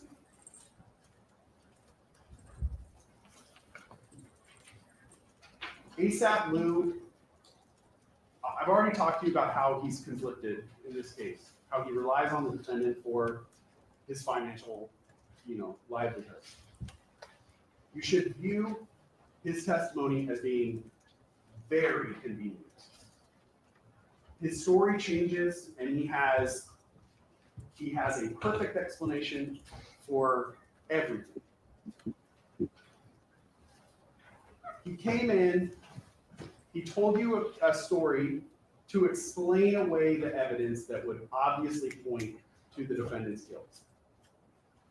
The primary piece of evidence that he needs to explain away, that Lou needs to explain to you so that you no longer see the defendant as guilty, was why was the defendant carrying a fake gun?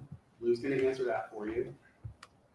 And why did the defendant have a magazine for a Glock 43, which just so happens to be the same type of gun that's consistent with the gun that fired those 2 cartridge cases that Mr. Efron located? Why does he just so happen to have that same magazine in his bedroom closet, defendant's bedroom closet? So how does he answer the question of why the defendant was carrying the fake gun? Again, we went through the whole thing of extreme violence the defendant's facing, and their only reasonable response to that is to carry a fake gun. We've already talked about how that defies any logic. Keep in mind, though, that apparently, even though that was Lou's advice, the defendant doesn't follow that advice completely, because he literally sleeps next to a 44 Magnum Desert Eagle, a real gun, which is in reach of his bed. Not much further away, he has a rifle and a shotgun. What he did not have anywhere in his house was a prop gun or any prop ammunition. Obviously, if you were the victim of a violent crime, the response to arm yourself with a real gun is preferable to this whole prop gun thing. Clearly, that's something the defendant also agrees with. Lou was very clear that the fake gun that he alleges that the defendant had, which he said he personally modified, was modeled after a semi-automatic pistol. That's Lou's testimony. And here's where it becomes painfully obvious that Lou did not fully think this through. He didn't fully flush out the story before he came in to tell you.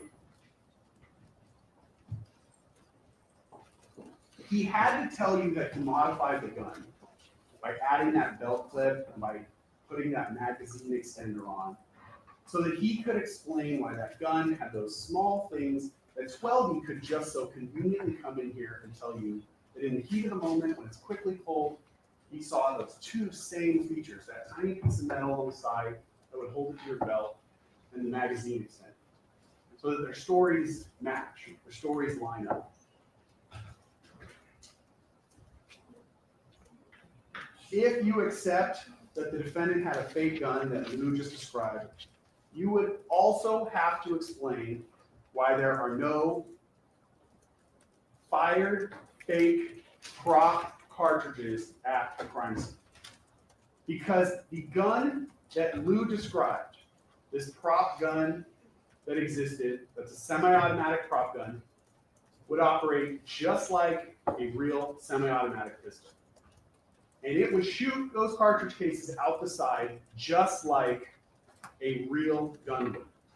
So why are there no prop cartridge cases found at the scene?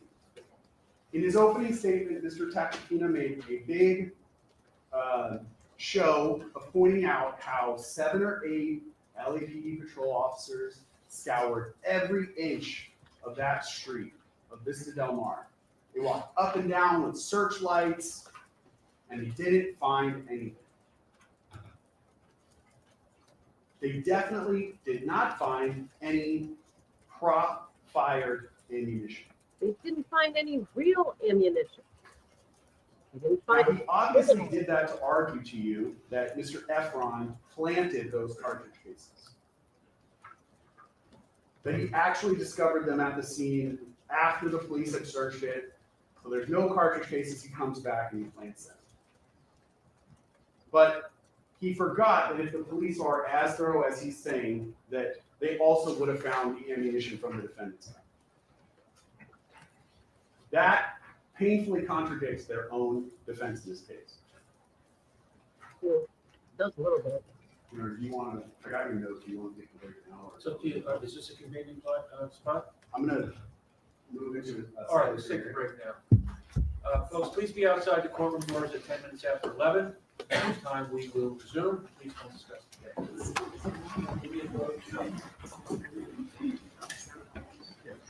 2 hours later. All right, so it's 3 hours earlier there. So, wait, when did they say they're coming back?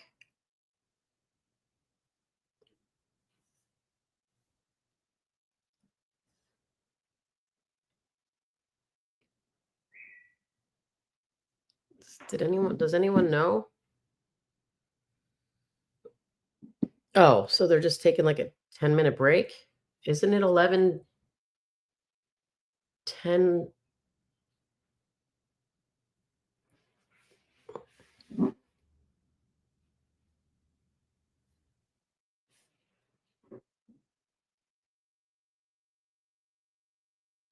Oh, I have bloops. I was like, wait, what? Okay. All right. Oh, yeah.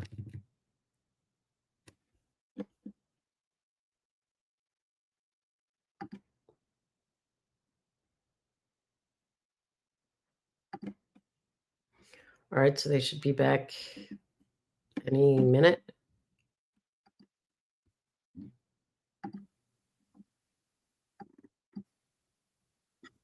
All right.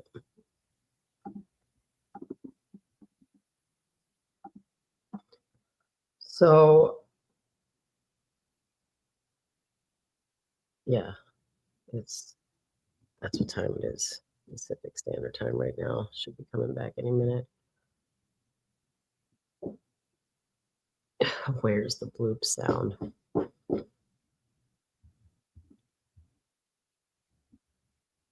I blooped it as far. Right now, we're just, they haven't come back.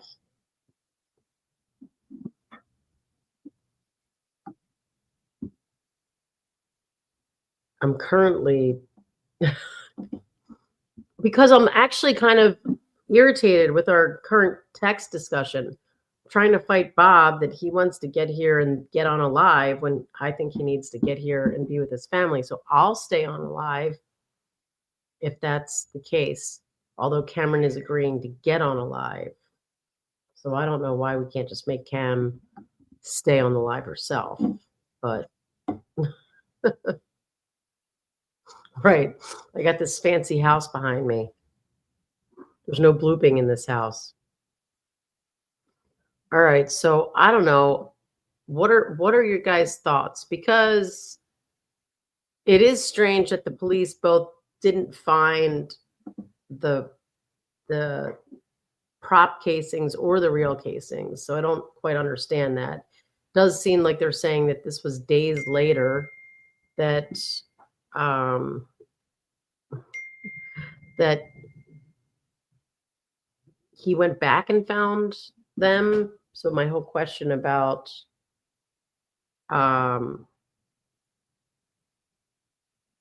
where is the video of him coming back looking for these casings or picking up the casings?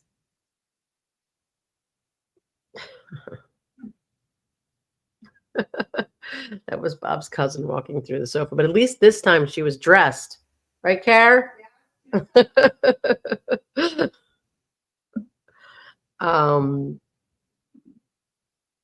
So yeah, it's really bizarre. I just don't buy that he went back and found them. And if there's video running all the time, why wouldn't they have found that video of him going back.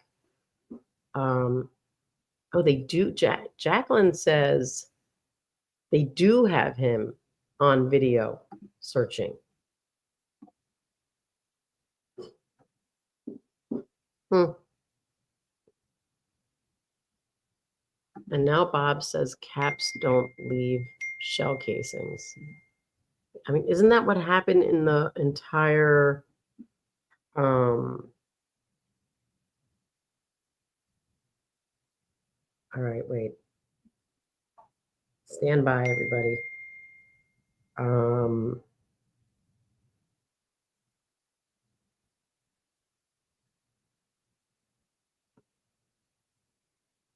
Stand by.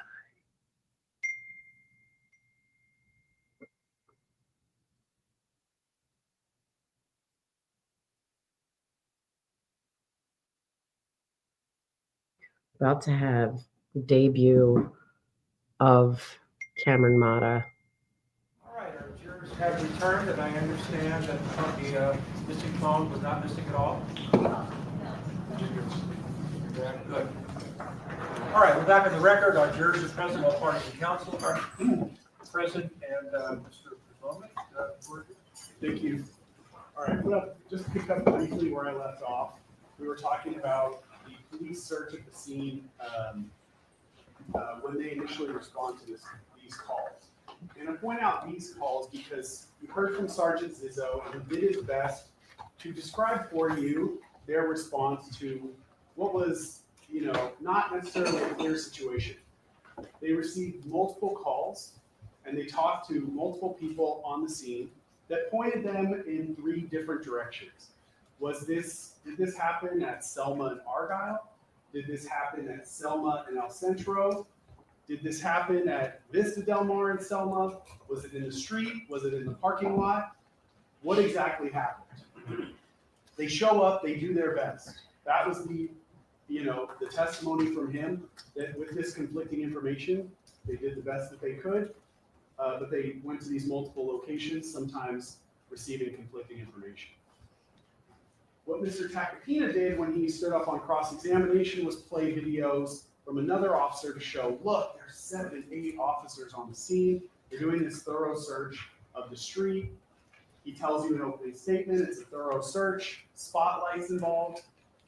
But what he's not told you is why the police then don't find the fired cartridge cases from the defendant's gun, this prop gun, that's gonna fire prop ammunition, why they don't find those cartridge cases either, because they're saying that's also a semi-automatic firearm. So Okay, I just want to point out the fact that he told the judge this was a good point to break because he was going to move on to a completely different subject. Then he came back again. And I mean, I know now I'm pointing out the obvious because we all saw it with our own 2 eyes, talking about precisely the same thing he just said before the break. All right, let's go. 2 cartridge cases also would have come out of that. Mr. Tacopina also made a similar error to you when he stood up in opening statement, and he described how you were going to see Mr. Efron returning to the scene. He put up part of that grainy surveillance video of a person with a white top coming back to the scene at 11:10, and made a big point of telling you that's going to prove that Mr. Efron's a liar, because Mr. Efron said he came back with his girlfriend, and these were his words, unless she's a ghost, she's not on that video. But you know now, because you've sat through the evidence and the testimony, that all the evidence points to that not being Mr. Efron. Mr. Efron, when he came back, took photographs of the cartridge cases. When LAPD went to collect this video, the day after they were notified of this, they were told by Mr. Efron an approximation of when he turned. He didn't have an exact time. He gave them an approximation. They went, they collected the video, they saw someone returning, and they thought, okay, that must be him, and they collected it. That error that they made back in November of 2021 has certainly been flushed out in the years since this has happened. And what you know from the timestamp on Mr. Efron's photographs of those cartridge cases is that he actually came back closer to 11:45. The video stops at 11:20, so obviously we don't have video of him actually coming back. It certainly does not contradict Mr. Efron's detailed statement to you that when he came back, he had his girlfriend with him. She wouldn't obviously be on video. It's not collected and not played. It's also clear the person who comes back is wearing different clothing than what Mr. Efron was wearing at the time. Oh, and you also heard. Sorry, because you guys in the chat are saying that he said it was him in this video. Like, what? So here, Jacqueline says he said it was him.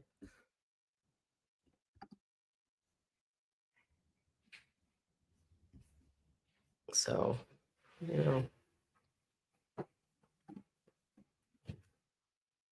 Hey, where'd that dog come from? Heard Mr. Efron testified at the preliminary hearing when he was first shown that video. He looked at it and said, "That's not me." So all that together, you know that the person that you see on that video was not Mr. Efron.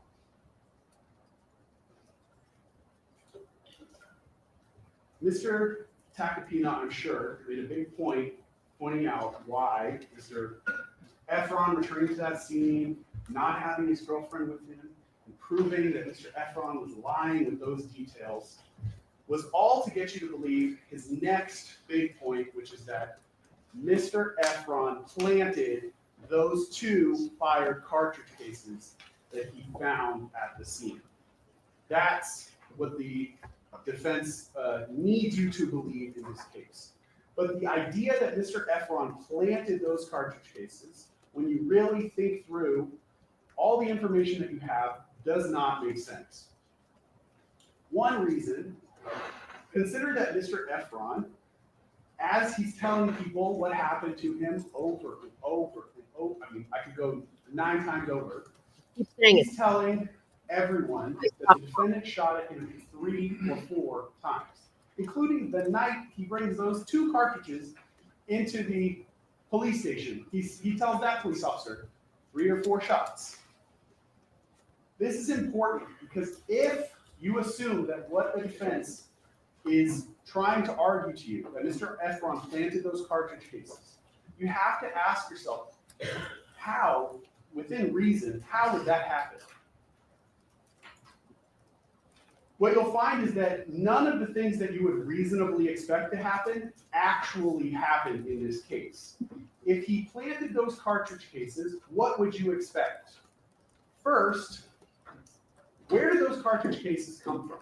How did he actually, mechanically, how did he have 2 fired cartridge cases to plant? The defense wants you to believe that apparently he knew in advance that Mr. Mayers, the defendant, was going to shoot at him. And that he was going to shoot at him with a semi-automatic pistol. So Mr. Efron, the mastermind that you saw testify here, hatched this elaborate plan. And weeks before this crime, he went to a gun range.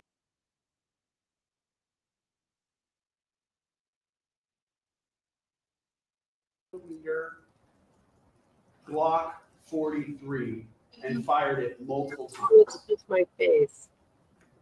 By some miracle, a coincidence, Mr. Efron must have known that ASAP Lou accidentally bought a magazine for a Glock 43. Okay? And that ASAP Lou, somehow Mr. Efron learned that. He's also going to intuit or know ASAP Lou's going to load that magazine, fully loaded, and he's going to leave it at the defendant's bedroom closet. Now, if you're already thinking this sounds completely unreasonable, I'm with you. It makes absolutely no sense. At this point, just to go back to jury selection and the example that you were given with Boomer the dog, and Mr. Lewin asked you, well, how can you be sure that a tornado didn't come down the chimney and just trash the house? How can you be sure? I mean, honestly, that sounds more reasonable than the idea that Mr. Efron knew in advance that he was going to be fired at and knew to go get that specific kind of gun to fire it at a firing range to collect those cartridge cases that he could plant in the future when this shooting happens. There's no way that this scenario would work without Mr. Efron knowing in advance that this shooting is going to happen and that he's going to need cartridge cases to plant at the scene. Under the defense scenario too, he would not have time to get those cartridge cases any other way. He has a limited amount of time at 10 p.m., just after 10 p.m. on a Saturday, to leave the scene where the shooting happens, go find a gun, fire it off 2 times. The gun he's going to find also is going to be a Glock 43. So not any gun, but that specific gun. All right. Introducing the debut of the brilliant, beautiful, genius, Cameron Mata. Hi, guys. This is so exciting. Dad's jealous. That's why he wants to get on this live stream when he gets here so he can be on with you. Yeah, all right. So I'm going to stay on with you guys for a little bit because I'm excited that you're here, Cam. And oh, there you go.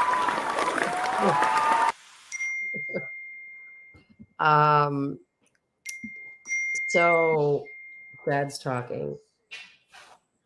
Let me see how I. Don't tell him. Don't repeat that. Oh my goodness. So Cam, you do know a little about the players involved and the history, right?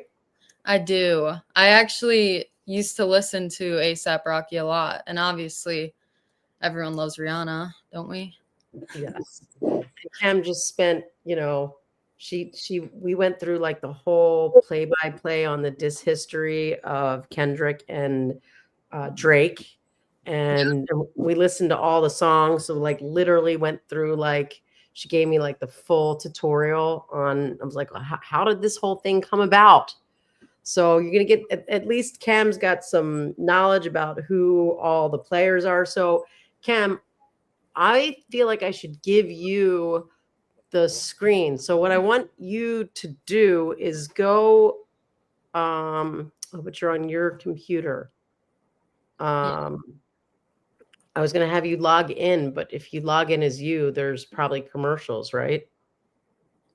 Yeah.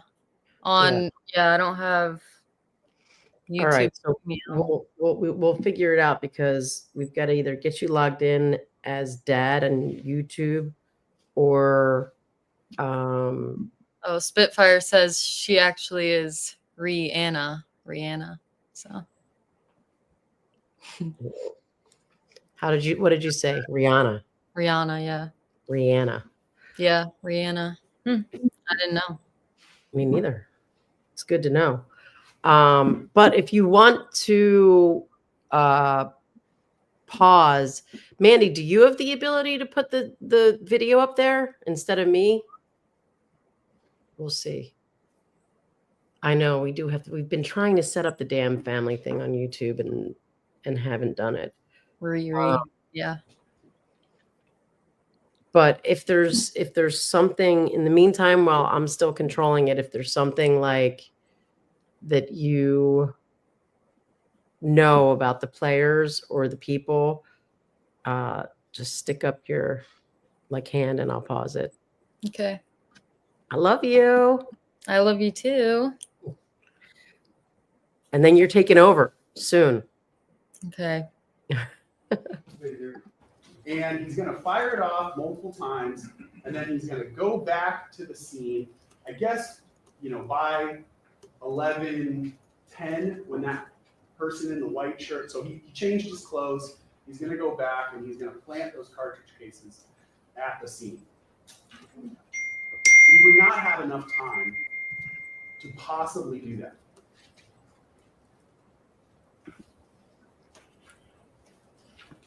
So second point to consider, how it doesn't make any sense that Mr. Efron planted these, is that, as I pointed out, Mr. Efron told literally everyone who would listen, including Wally on those tapes, that the defendant fired more than 2 shots. Now you all, I'm sure, can appreciate how stressful this situation would have been for Mr. Efron, and that as the defendant's firing at him, he's not sitting there counting exactly how many shots. So as he's telling the police how many shots were fired at him, he's doing his best to recall a stressful situation, and he genuinely believes 3 or 4 shots are fired at him. That's his sincere belief, that's what he tells the police. If he is going to plant those cartridge cases, though, and come up with the crazy scenario that I told you, he intuits the shooting's going to happen, gets these cartridge cases in advance so he can come back and plant them at the scene, wouldn't you reasonably expect Mr. Efron to tell the police the defendant only fired at him 2 times? Wouldn't that be your reasonable explanation? If he's making this up, he planted these cartridges, he's making up how many shots were fired at him, wouldn't you expect him to walk into the police and say, no, it was only 2 shots? He would match his story with the physical evidence that he's walking into the station with. Now, to this point, here's another way that Mr. Efron would have had to have used his, telepathic powers, because he's going to know, or he would have to know, that after he tells the police, I only got 2, but there were 3 to 4 shots that were fired, he's going to know the police are going to later go collect a video that has audio, and that audio is going to definitively show you that in fact there were only 2 shots that were fired. I want you to consider, when you're considering how reasonable this scenario is that Mr. Efron planted these cartridge cases, consider the alternative, which is, what if Mr. Efron had walked into the police station and he said, the defendant fired 4 shots at me, and he walked in and he was holding a bag with 4 fired cartridge cases in it. And then the police went out and collected video, and you found out there were only 2 shots. Then you'd have a major, major problem. It could not be true what Mr. Efron would be saying. But that's not the evidence you have. You have the inverse. You have him saying, I genuinely believed it was 3 to 4, but I only found 2. And then you have independent evidence, independent of him, that shows you it was actually only 2. Third problem with Mr. Efron planting these cartridge cases. If what the defense was telling you was true, that Mr. Mayers fired a fake semi-automatic gun, and Mr. Efron planted these 2 real fired cartridge cases at the scene, wouldn't you expect other evidence to contradict his story? I mean, Mr. Efron specifically sends text messages that night to the defendant's manager, Ills, and Twelve, all of which, in sum and substance, accuse the defendant of firing a real gun at him. Wouldn't you expect even one of those people to respond back to him and say, what are you talking about?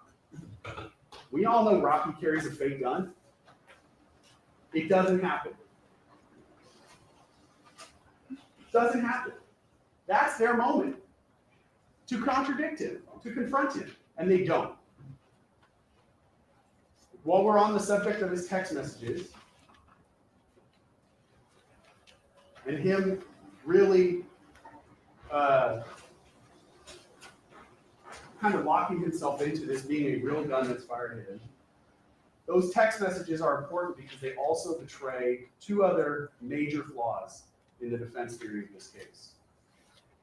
Those messages by Mr. Efron put the defendant, certainly the defendant himself, but all the other people in his inner circle on notice that Mr. Efron is going to accuse the defendant of shooting a real gun at him. So I've already told you, wouldn't you expect them to respond back with, hey, you know that that's not true, this was a fake gun. That's not what happens with, the text messages you saw from the defendant were to deny anything happened. But second, the defendant would immediately understand that that prop gun that he used, right, that real prop gun that he has, that is not only his get out of jail free card, that is his make Mr. Efron's fake lawsuit go away later. So he needs to keep close tabs on that fake gun, right? So your reasonable expectation was, Mr. Efron texts the defendant, you tried to kill me with your real gun. The defendant's response would be, I gotta keep that gun. Now, what is the actual response you receive through Lou? ASAP Lou comes in here and tells you that the defendant came up to him with the prop gun and said, get rid of this, I don't want it anymore. Is that reasonable?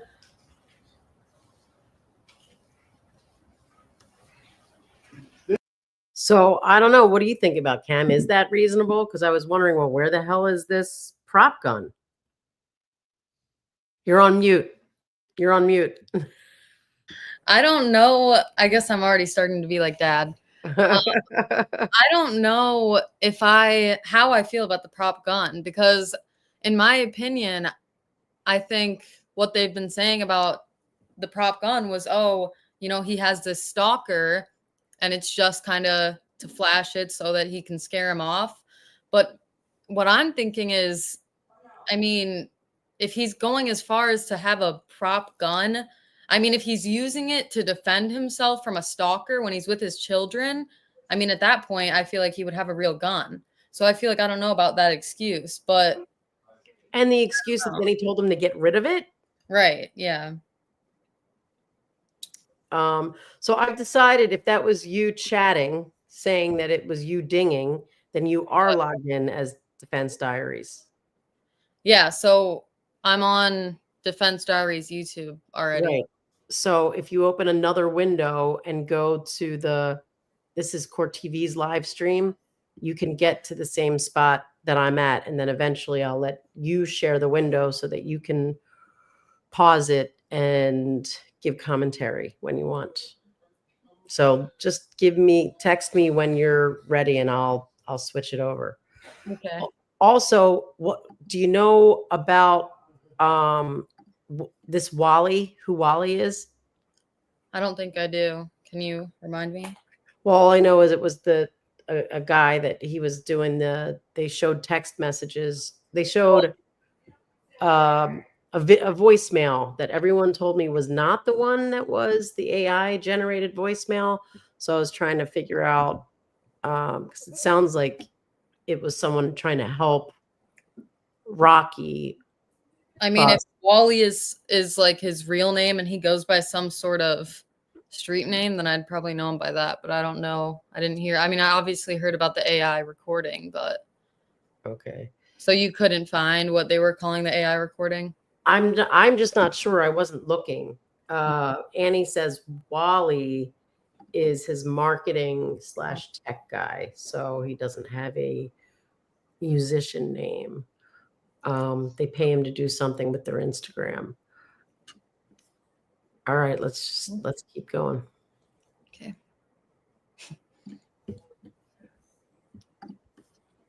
This is kind of where my job gets hard, because I have to explain to you how their version of how this prop gun disappeared doesn't make sense. But we know that none of this actually ever happened, because this is all a made-up story. So when I talk about the prop gun, understand that there never was a prop gun, okay? Never to begin with. I'm sure what happened was Lou took that Glock 43, the real one that was used, with the modified slide, and got rid of it. And when he did that, he forgot that there was an extra magazine for that gun in the defendant's closet. Now to that point, and oh my gosh, this is a new magazine. I'm not saying that that magazine that we have in evidence, that magazine specifically was the one in the gun that was used at the time the shooting happened. Guns come with multiple magazines. You can purchase additional magazines for guns. Are you sure of anything, counselor? I mean, I'm not sure he's sure of anything. I was like, why are you prefacing a story you're about to tell by saying this is a made up story? Why are you putting it in the jury's mind if it's not real? It's like, hey, just so you know, none of this matters what I'm about to say at all, but I'm going to say it anyway. Just for he's been doing a lot of that and a lot of repeating himself throughout this. Yeah, I've seen some comments. I also wanted to say that a lot of you probably have seen more of this trial than me. So when I'm by myself, if I'm wrong about anything or you think there's anything important for me to know, I would appreciate that. But yeah, you can ask the chat. Sounds like Jacqueline Ha. She seems to know a lot. I'm sure there's others of you in here. I've been seeing other chat too, but just happens that I just, she's given a couple. So do you have up the court TV stream on your end? yeah, I do. All right, I'm going to stop sharing. Here. Well, I don't know how to share things yet. It's all right. We'll walk you through it. Dad's always talking about what he's doing while he's doing it anyway. So there's a present screen at the bottom. Here, give me a second. Well, I'm on the wrong account on here because Don't do it on the dual screen. Like, is that what you're trying to do? Or no. So on StreamYard, I'm on Defense Diaries, but on here, it's trying to put me on. All right, I'll keep playing and then look in the chat. They gave you the username and login. We'll keep going.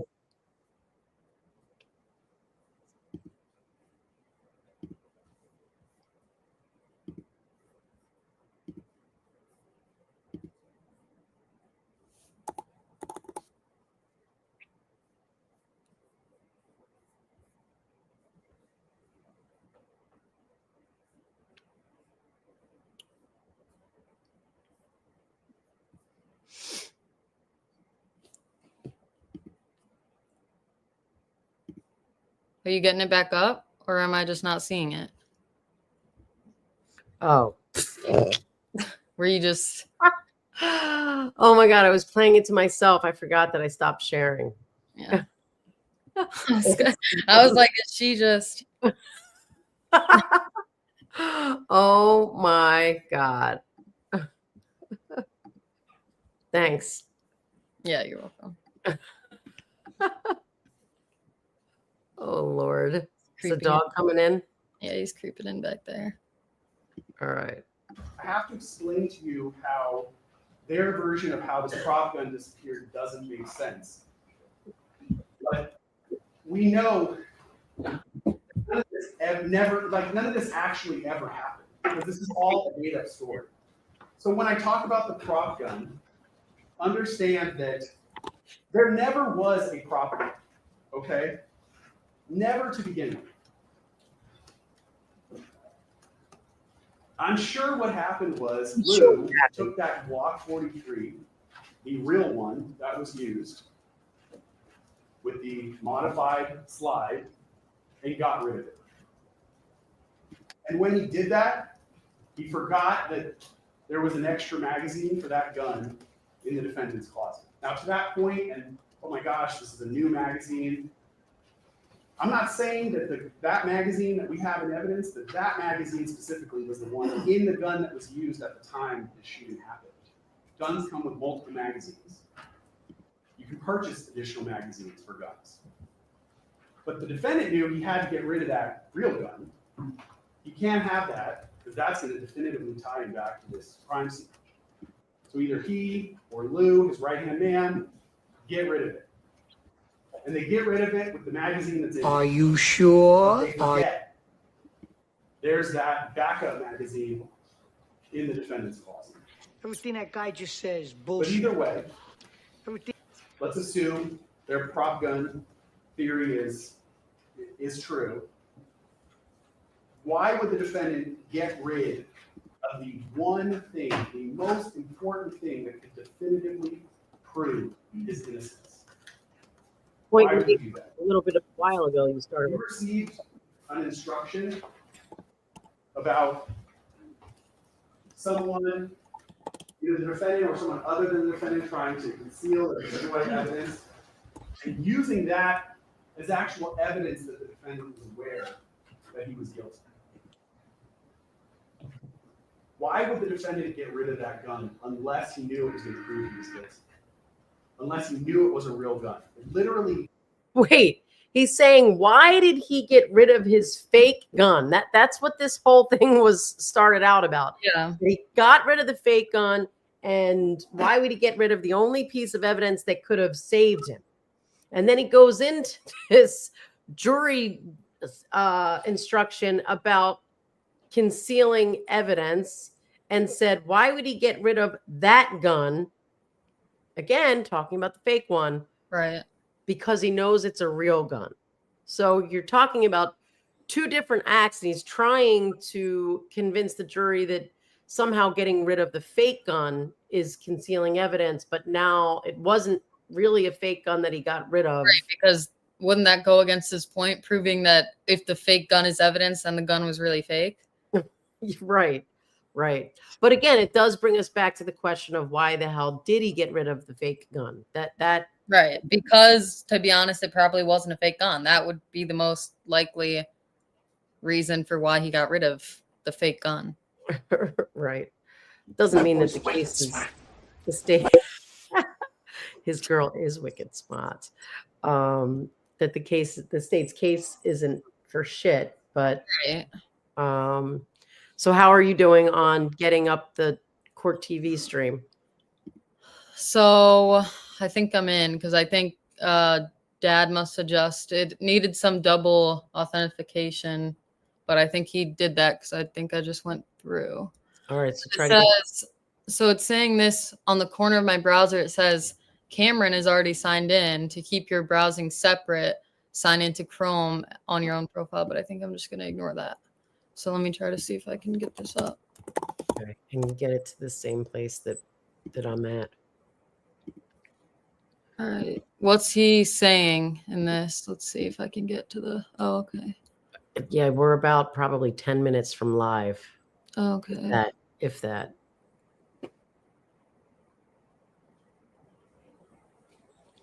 Hmm.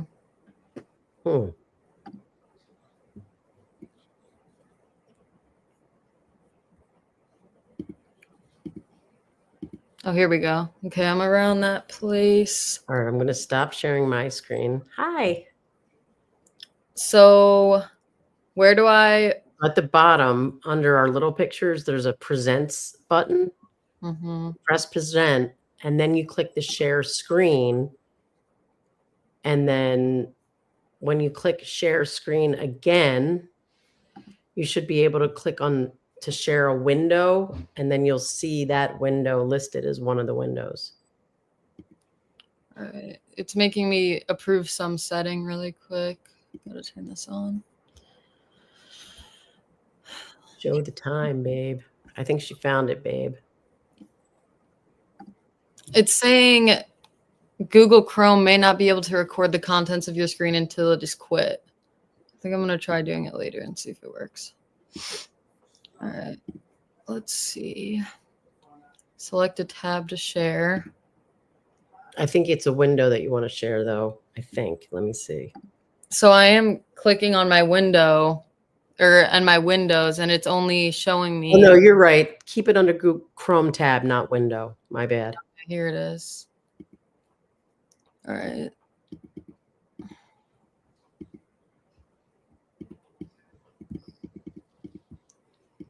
Oh, there we go. Okay, let's see. Let's see if the sound works now. That's the next. Oh, also, well, let's see if the sound works. Not yet. Here, wait. The prop gun. Ah, okay. Now pause. Goes to the police. Okay. Go back to your like on the YouTube screen. Okay. And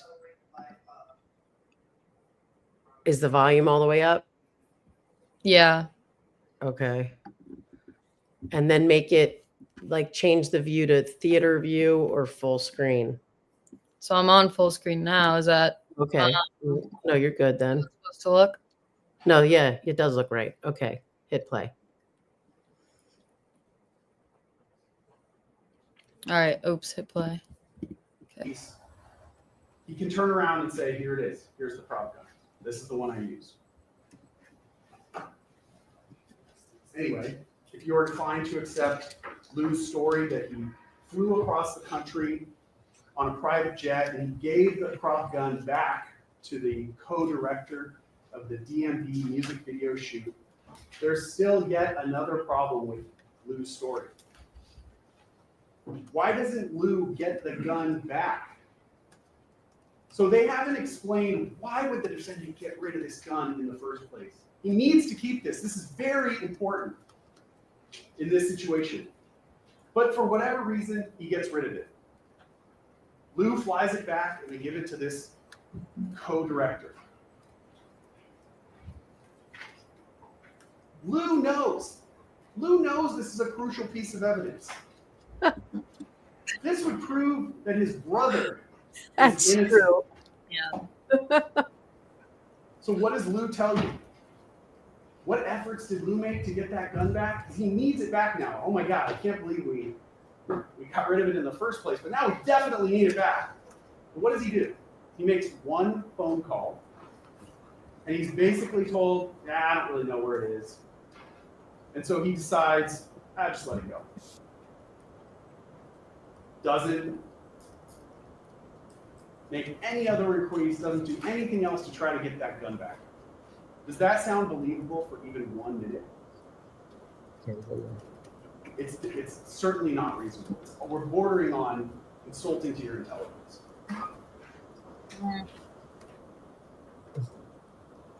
Also consider the timing of when Lou comes up with this idea that he gave the prop gun back to the co-director of the music video. That was literally something he came up with the day that he testified.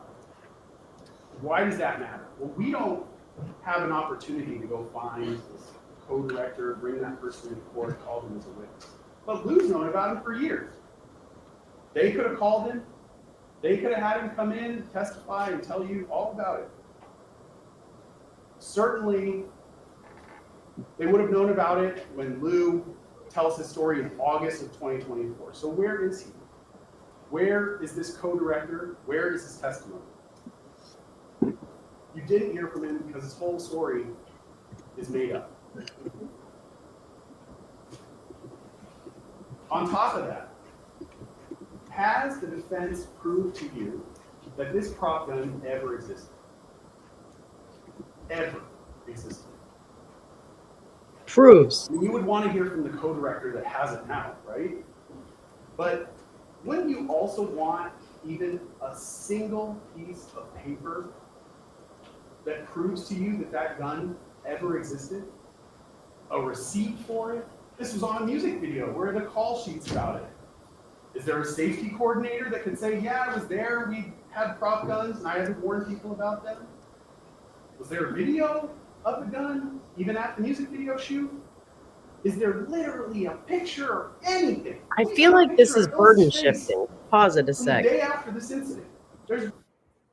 So I just don't, I understand that he can comment on their case because they put on evidence. Mm-hmm. He's talking about the lack of evidence. And look, Brianne just asked the same question. Like this guy doesn't understand where the burden lies. So he's like totally burden shifting. And I don't know why the defense is not objecting. Right. My next question was going to be, okay, why didn't you reach out to those people to make sure that it didn't exist? Right. I mean, yeah, I agree with you. I mean, and I'm sure that the defense will get on and be like, we don't have the burden. They have the burden. If they thought this wasn't true, they should have contacted these people. And They're then I don't telling know me if you proof. saw my text and chat to put Cam colon before you chat so people know who's talking. I Oh, do that.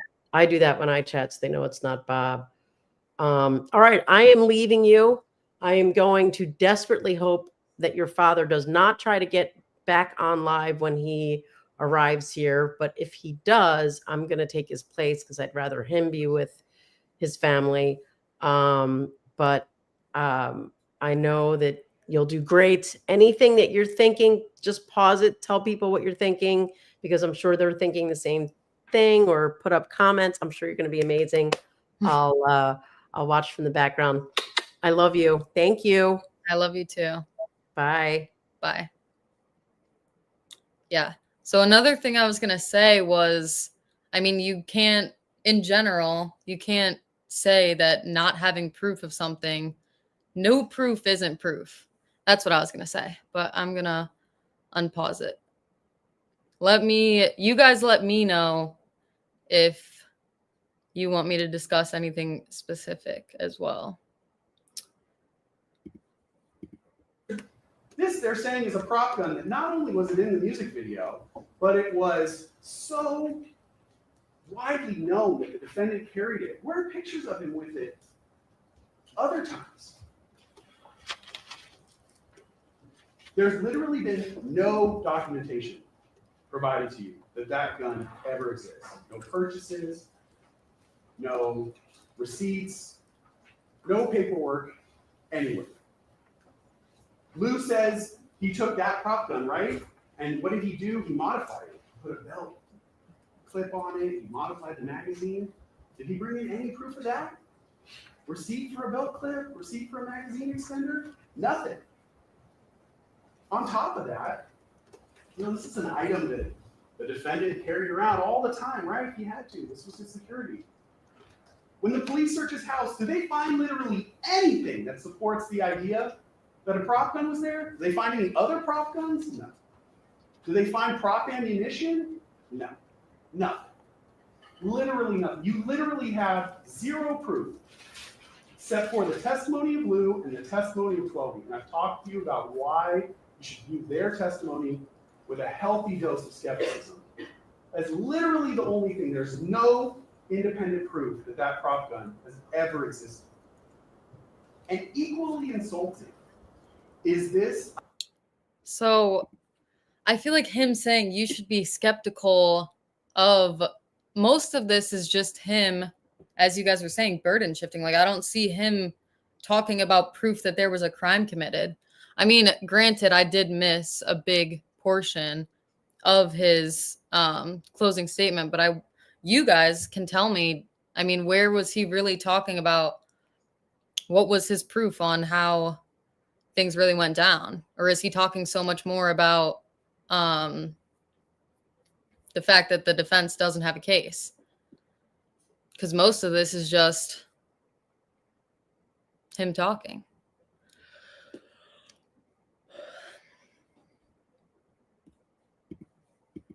Idea that there is like a cone of silence within the ASAP collective relating to members who knew that the defendant always carried this prop gun, which they only speak about, only ASAP 12 and only ASAP Blue, they only speak about this on the eve of trial.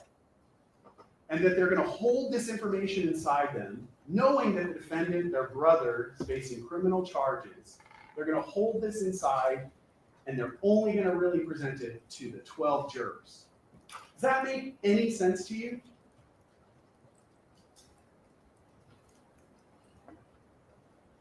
As soon as the defendant's arrested, what would you expect them to do? You'd expect them to be beating down the doors of the police station to tell the police officers and detectives, you guys got it all wrong. This is a fake gun. That's not what they do though. They hold it inside. They let him have criminal charges hang over his head. They let the preliminary hearing come and go. They literally wait till the day before jury selection to finally reveal that there was the gun that was used was a prop gun. It's, again, defies all reason.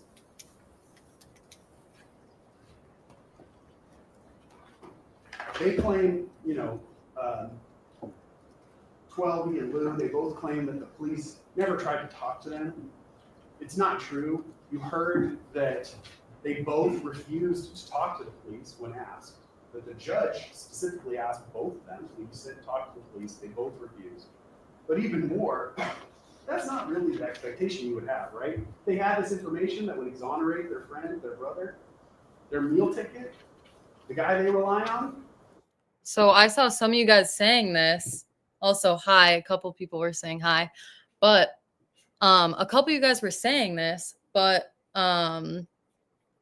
he's talking about his friends not coming forward and talking to the police is proof that they don't have anything to exonerate them. But as some of you were saying, some people just don't want to talk to the cops. So now it's like, oh, invoking your Fifth Amendment. If I don't say anything to police, they can also use that against me. It's pretty weird. You'd want them to seek out the police. At least that's what you'd expect. Not wait for the police to come knocking on their door, knowing that they have this secret information. Ladies and gentlemen, when you decide that the gun in this case was a real gun, for any one of the many reasons that I've given you, this case is over. Let me address really quickly, though, the new defense. It goes something like this. I keep thinking he's going to end it. He's like, every sentence, it sounds like he's like getting so close to ending it. Like, oh, that's where he's going to end it. And then he's like, real quick, though, and adds something else. If you don't believe this was a prop gun, try to believe that when the defendant fired his real gun, he was only doing it either in defense of Ills or in defense of 12. Now, right off the bat, you have to acknowledge that that defense is completely contradictory, completely incompatible with the other defense, which is, no, actually, this was a prop. It cannot be both a prop gun and a real gun. The problem with that defense is very similar to everything else I've talked to, which is this whole case is on video.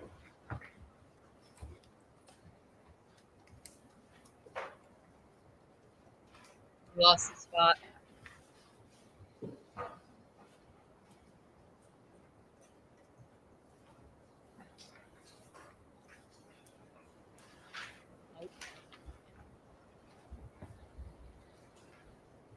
I think that might be his cue to stop talking.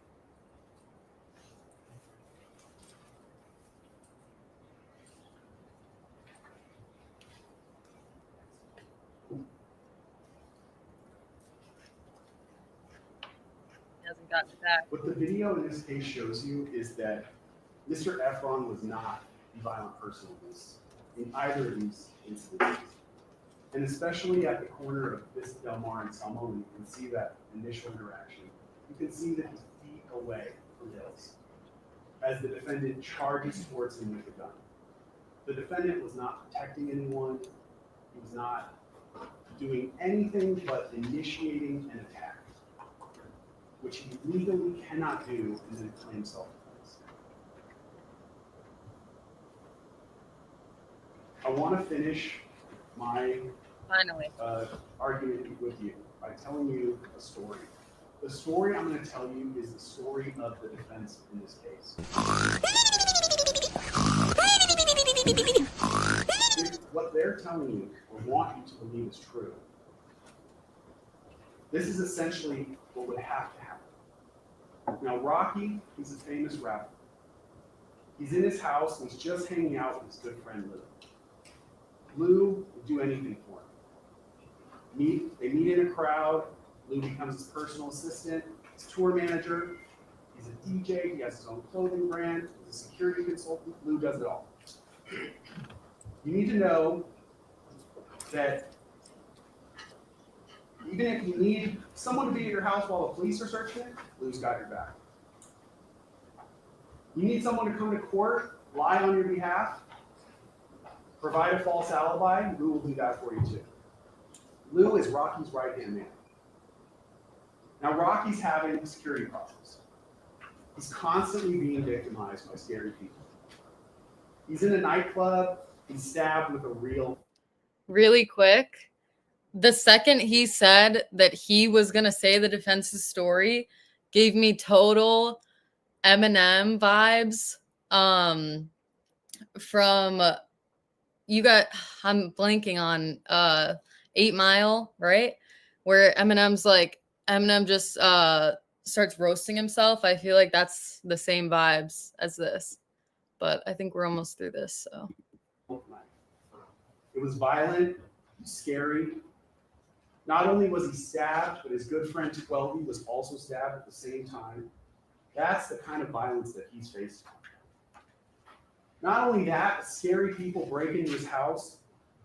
He's had his home burglarized. He's had stalkers follow him. On top of all that, which has happened to him directly, that violence that Rocky's experiencing doesn't happen in a vacuum. Other rappers around him are also the victims of violent crimes, some even being shot and murdered with real guns. So faced with this violent world, these violent people, Rocky does the only reasonable thing he can think of. Does he hire extra security? No. He turns to Lou. And Lou, his security consultant, and a professional security person who will remain unidentified, jointly came to another reasonable conclusion, which is that when someone needs to defend themselves against real guns, real knives, like Rocky does, what they should do is they should carry a fake gun. Lucky for Rocky, he just so happens to film a music video, and on that music video set, he just so happened to have such a prop gun. Does he have to go out and buy a prop gun? No. That would have created a paper trail that could have proved that he had this prop gun. Instead, what Rocky does, he uses his ability to see in the future, where he sees that he's going to need this prop gun. And so he takes one of the prop guns from the music video. I feel like this little segment that he's doing here is just, I think it's just like this is a high profile case. And I feel like this little spiel right here is just him trying to have his moment where he's like, yeah, I got him now. I don't know. Video shoot just in case. This is going to be very handy when his good friend Lou suggests to him that he should carry the prop gun to defend himself against, again, scary people with real weapons, real knives, real guns. Lou, you got to understand too, in this story, Lou also loves guns. He owns a bunch of guns. He loves to shoot them. And he's very knowledgeable about guns. Specifically though, Lou owns a Glock 42, which uses .380 ammunition. Very important. You got to understand this for the story. Neither Lou nor Rocky own a Glock 43. That has to be true in order for their story to make sense. Because a Glock 43 uses 9mm ammunition. But back to Lou, the other thing that you need to know about Lou is he's also apparently very clumsy. He's not detail-oriented. And when Lou goes to the gun store one day, he just so happens to purchase an extra magazine, and it, wouldn't you know it, golly. Even though he owns the Glock 42, he just so happens to grab the wrong magazine. And he accidentally buys a Glock 43 magazine. Now remember, totally wrong magazine, will not fit in any of his guns, totally different caliber, totally useless to it. And around the same time, Lou and Rocky decide they're going to go to a shooting range. And Lou comes over to Rocky's house, and he brings his guns and his new single useless magazine. He's just... I agree with you guys. I don't know why Oops meant this one. Jacqueline, I agree. I don't know why they keep talking about Lou. I mean, you're right. Lou is not on trial. Or Crime Time Crochet said Lou's not on trial, and I agree. Bought for the completely wrong gun. And only then does Lou realize his mistake. While he's in Rocky's house, of course. Even worse, Lou calls around trying to find a gun range that they can go to, but he can't find one. so they don't go shooting. Now he has his guns, that's why he has his guns at Rocky's house, but that's why they don't go shooting. So what do instead? They're gonna hang out, they're gonna drink alcohol, and they're gonna talk. Lou's not only clumsy though, Lou is also fidgety. That's his word, fidgety. And instead of fidgeting with literally anything else in the house, maybe the label on here, literally anything else, what Lou's gonna fidget with is that magazine that he bought for the wrong gun. And Lou's fidgeting is basically going to consist of him loading that magazine, that completely useless magazine, with his real ammunition. The ammunition, by the way, is difficult to purchase, regulated, but Lou doesn't care. Lou fidgets and also apparently stops fidgeting when the magazine's fully loaded. Doesn't unload his 9mm ammunition. For some reason, keeps it in this useless magazine. And Lou, as he's responsible, is going to leave it at Rocky's house. By the way, the first time Lou's going to mention that he's fidgeting, and if he has to do that, is when he's on cross-examination at trial, and the fact that his useless magazine was fully loaded, he's pointed out to him. Conveniently so. Anyway, because Lou's been drinking, he leaves his guns, he leaves his magazine, including that useless one at Rocky's house overnight. He comes back the next day and collects most of his stuff. What Lou doesn't collect, though, of course, that useless, fully loaded magazine. You also have to understand that even though I told you in this story, Rocky, he's been told, carry a fake gun, he doesn't really follow that advice when it comes to his house. And even though he's told he should carry a fake gun, he's going to disregard that advice and he's going to have real guns in his house, including chrome 44 Magnum Desert Eagle handgun. He's going to have a rifle. He's going to have a shotgun. But importantly, none of those guns use 9mm ammunition. Rocky keeps those real guns right next to his bed. Somehow, and Lou doesn't really explain this, after Lou leaves this Glock 43 magazine at Rocky's house, the magazine miraculously is going to end up not just in Rocky's bedroom, but in his bedroom closet. And it's going to be in a box with a bunch of stuff that actually fits the guns that Rocky has. Rifle ammunition, shotgun ammunition. And again, it's just a total coincidence. Lou's useless magazine is going to end up, the one he's been fidgeting with is going to end up in Rocky's bedroom closet. Now, at this point, this is where I need to introduce yet another character in this story. This character, he's a cartoon-esque villain. He's hulking. A cartoon-esque villain. He spends most of his time in the gym, except for when he's using his cartoon villain powers of seeing into the future and mind control. What do I mean by that? I genuinely do want to know what he means by that because I have no clue what he is talking about, a cartoonish villain. And I don't know how it's going to make the jury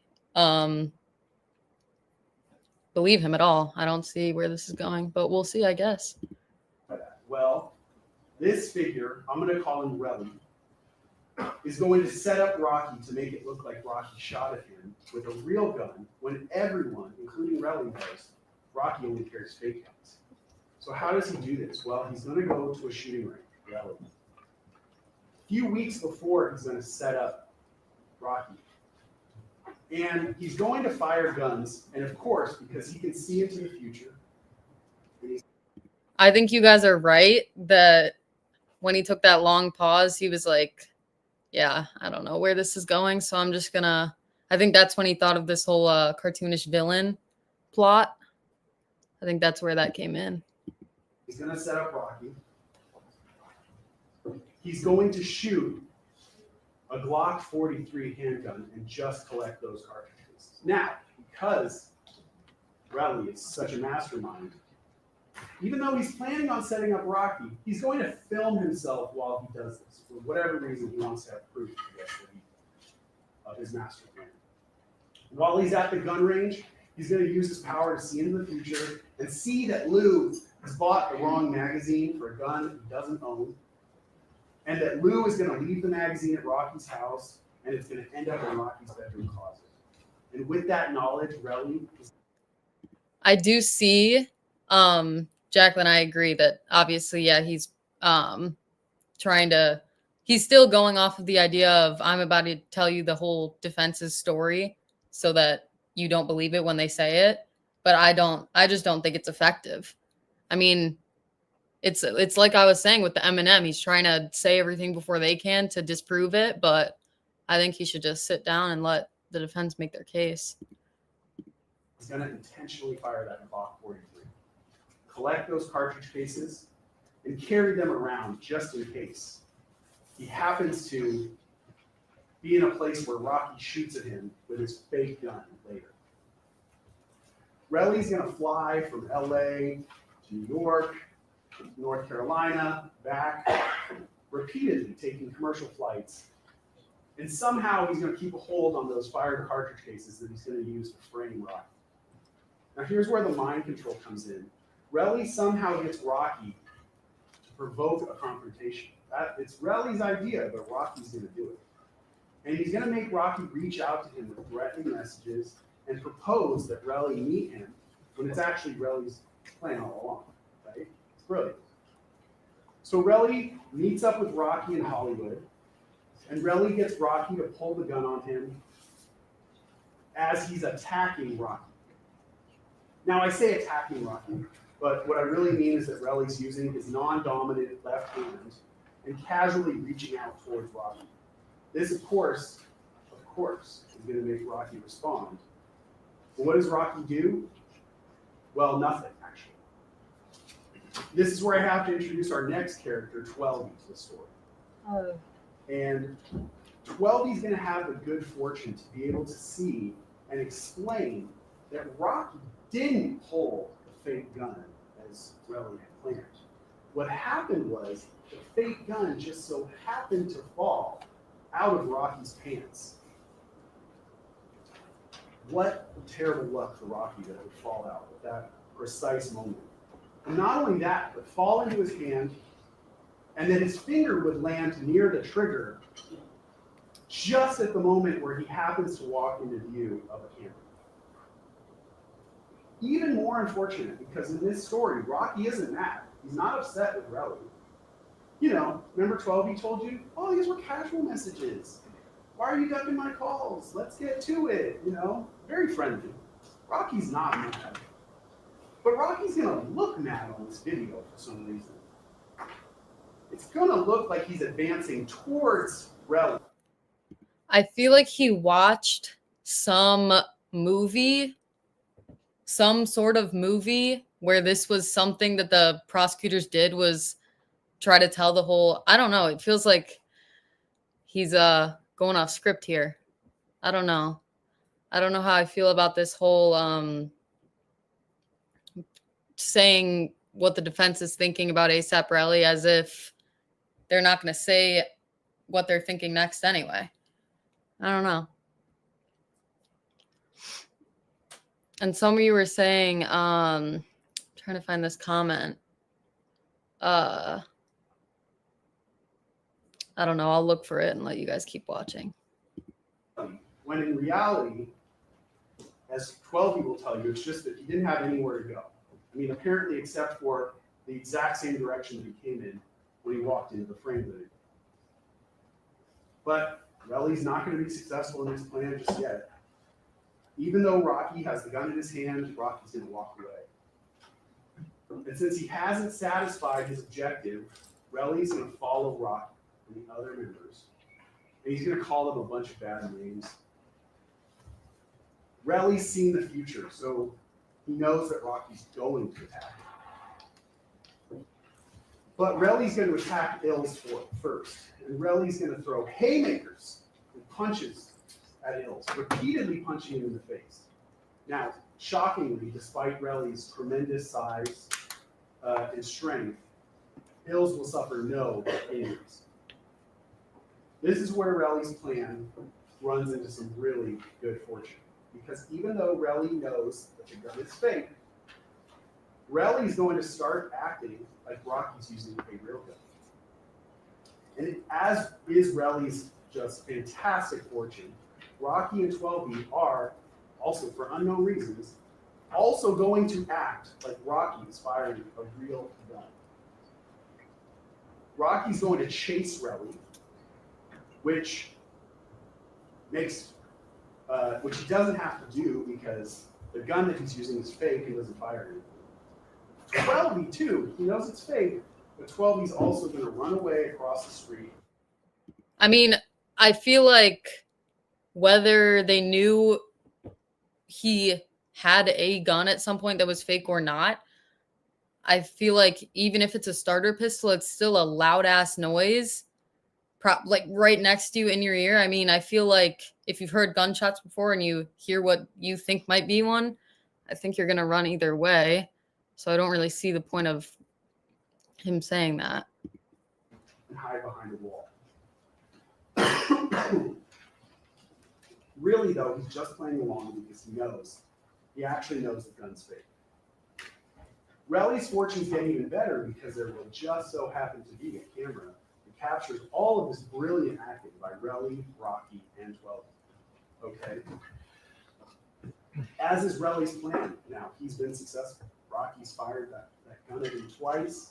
He knows he's got those cartridge cases to plant. I agree, Jacqueline. So after everyone leaves, what does Relly do? Of course. Does he plant those fake cartridge cases he's been carrying around to frame Rocky? And then stay there, point them out to the police. Hey, look, you guys find these. No. He's just going to leave. And he's going to wait for the police to search, not find anything, and then he's going to come back. He's going to plant them for reasons that are unexplained, because he's then also going to pick them up again. And he's going to.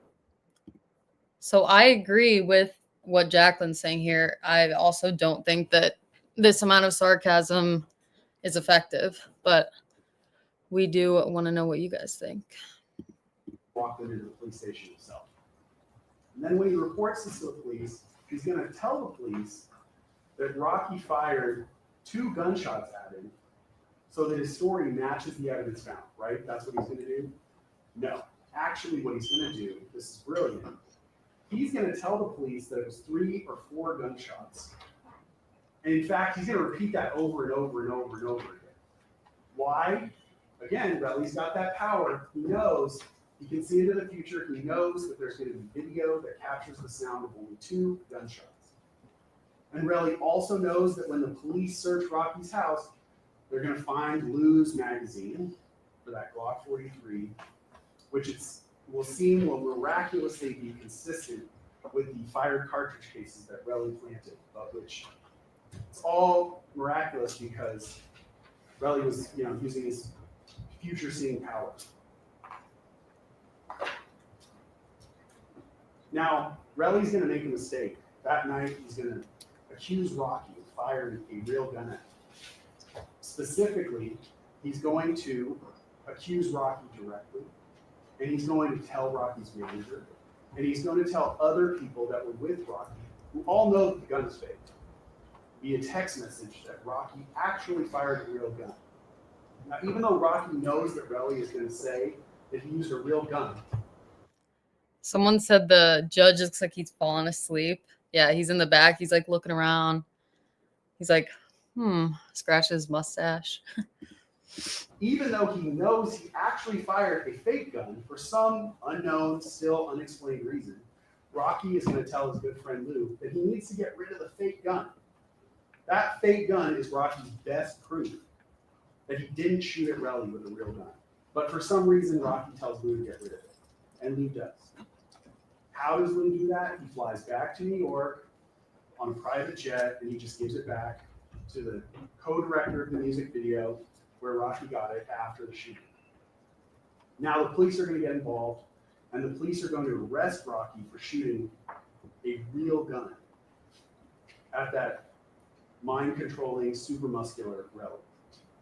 And all that Lou has to do is go back to the co-director of the music video and ask him for the gun back. But unfortunately for Rocky, that gun's been misplaced. And Lou isn't going to follow up at all. He's going to decide one call's enough, that's it. Even though Lou and 12B love Rocky like they're brothers, For some reason, they're going to decide not to tell the police that Rocky's innocent. They're going to wait until Rocky goes to trial, and then at the very last minute, they're going to tell the jurors that it was a fake gun. Because obviously that's the rational thing to do. Wait for your brother to have charges hanging over his head. Wait for your brother to go to trial and spring it on the last minute. Ladies and gentlemen, if that story sounded like it was not just unreasonable, but literally impossible, that is the defense story in this case. When I started, I told you that there's one key issue we need to decide. Was it a prop gun or a real gun? The overwhelming evidence in this case was that it was a real gun. Here's why.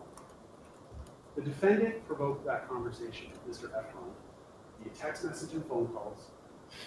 He was clearly upset with Mr. Efron prior to that meeting. When they met, the defendant was clearly angry. He pulls a gun, which Mr. Efron and Ills immediately respond to by backing away. That's consistent with a real gun, inconsistent with everyone believing this is a fake gun. When they reach the corner of Vista Del Mar and Selma, the defendant pulls that gun for a second time. Immediately, he's making aggressive moves with the gun. He's making actions towards Mr. Efron. That's consistent with a real gun, inconsistent with a fake gun.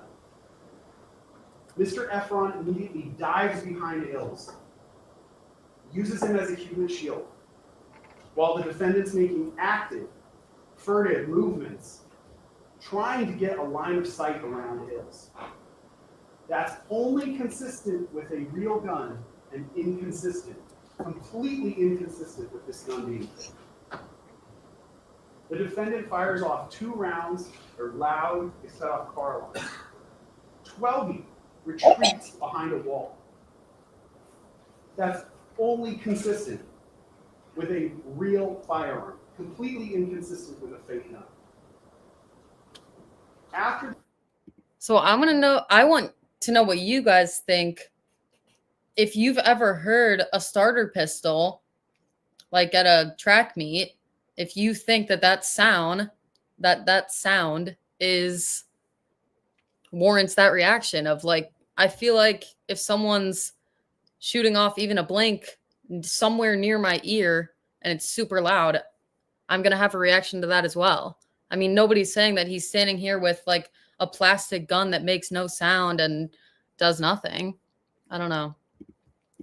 The shooting, the defendant gets rid of the gun. Yeah. That's undisputed. That's completely inconsistent with that gun being fake.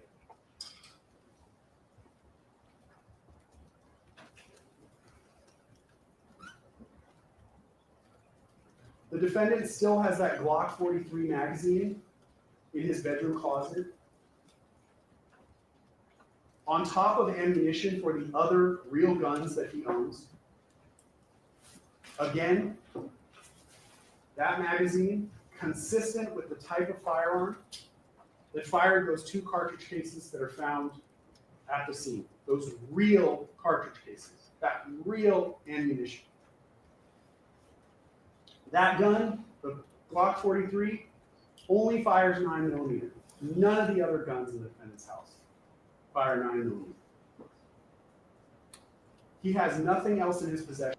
So Lisa's saying that it's very distinguishable from a real gun. So, but to me, I don't even think that the fake gun is the biggest thing to address. I mean, it's the fact that this is a assault with a deadly weapon case, and the only injuries that the victim has is some scrapes on the finger.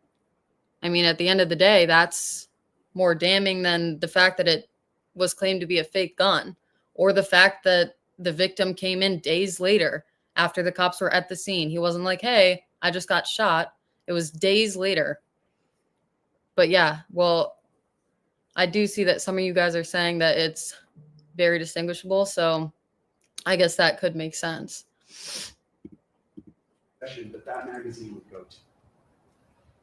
It's completely consistent with him getting rid of the Glock 43 after the shooting because that's the real gun that was used in this case. Clear, definitive proof the defendant fired a real gun that night. The last point I'll leave you with. So he just said it's proof that he fired a real gun. That doesn't warrant assault, though. Like, he was claiming that the gun is what left those marks on his finger. And even if there was a gun that was at some point went off, that doesn't prove that that's how he got those scrapes on his finger. In my opinion. The other side, there's literally no evidence of a prop gun. No evidence that it ever existed. The actual prop gun has. So when I was saying a starter pistol, I had seen throughout my own personal research that the defense was claiming that it was a starter pistol. But you guys could fact check me because I don't know how accurate that is. But that's what I saw. Never been produced. Definitely not to you. There's no prop ammunition found in his house. The rationale, this whole security thing for carrying a prop gun, defies common sense. Sorry, I'm going to pause it again. So, Jacqueline said, I always think fireworks are guns. I have a story. I was in the city with my friend and we were walking around and a car backfired and she literally hit the ground thinking that it was a gunshot. I was like, what are you doing? And she was like, did you not hear that? So I don't know. To me, it's like if you hear a loud noise, you're going to have a reaction, but I don't know. Defies logic, totally unreasonable. The rationale for pulling that prop gun on a man who knows it's a prop gun, completely unreasonable. There's no prop ammunition found at the scene. There's literally not one piece of paper, not one shred of documentation that could prove to you the existence of this gun. And again, all the actions of the people that you see on that video, completely consistent with a real gun being fired, completely inconsistent with this being a prop gun. So left with that, clear evidence that the defendant used a real gun, and a complete lack of evidence that he used a prop gun. Your job, as I started in my opening statement, as I started here, is simple. Simple. The evidence compels you to your decision, and it compels you to find him guilty. That is the only just verdict in this case. Thank you. All right, folks, we're going to take the break now, but it's going to be shorter than usual. 1:15, please be outside the courtroom door. So we are actually 20 minutes behind, so I think the defense is probably already... Oh. Not yet. Right. So court will resume at 1:15. Oh, 4:15? So would that be 3:15 Central Standard Time? I don't know. Someone let me know. But wow.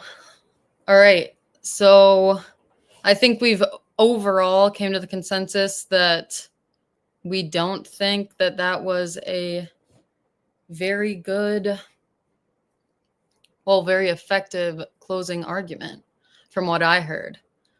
Because I know my mom was covering it previously.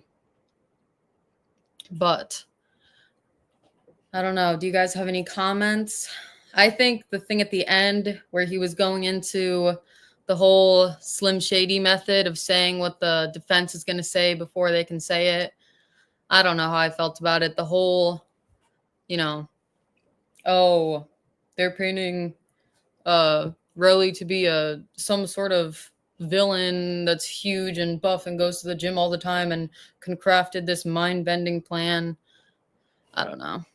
Yeah, it did feel like, even from my point where I came in, I felt like he was also saying the same thing over and over and over again. So it starts again in 40 minutes. I might see if we should just take a break for those 40 minutes. I'll see what we're thinking about that.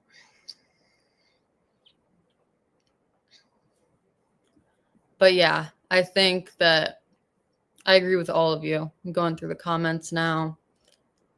Thank you for this, by the way. All of you, multiple of you told me that it was 3:15. But yeah, I don't know how the jury could have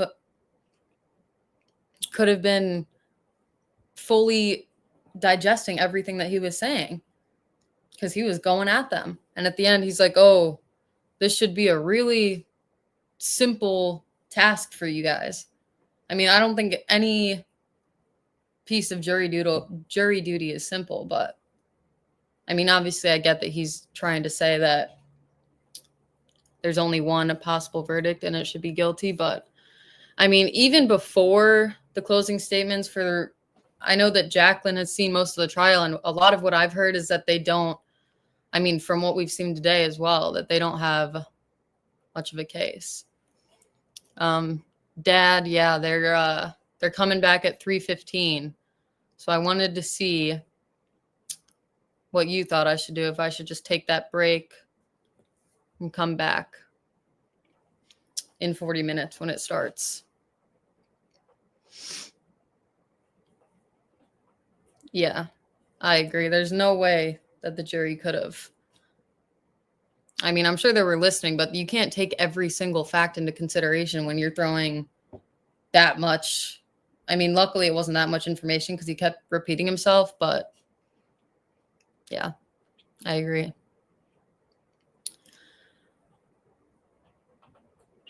All right, so you guys are saying I should take a break. I agree.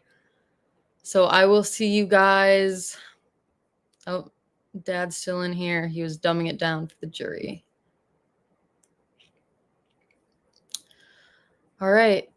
Yes, Amanda, he is done defense at 3:15, and that's when I will be back on. I don't think my dad can come on. I think he actually is still on a plane at this moment as we speak. All right, guys, I think I'll be back at 3:15, and hopefully I will see you guys then. Bye. And thank you guys for having me and being so nice this first stream of mine. So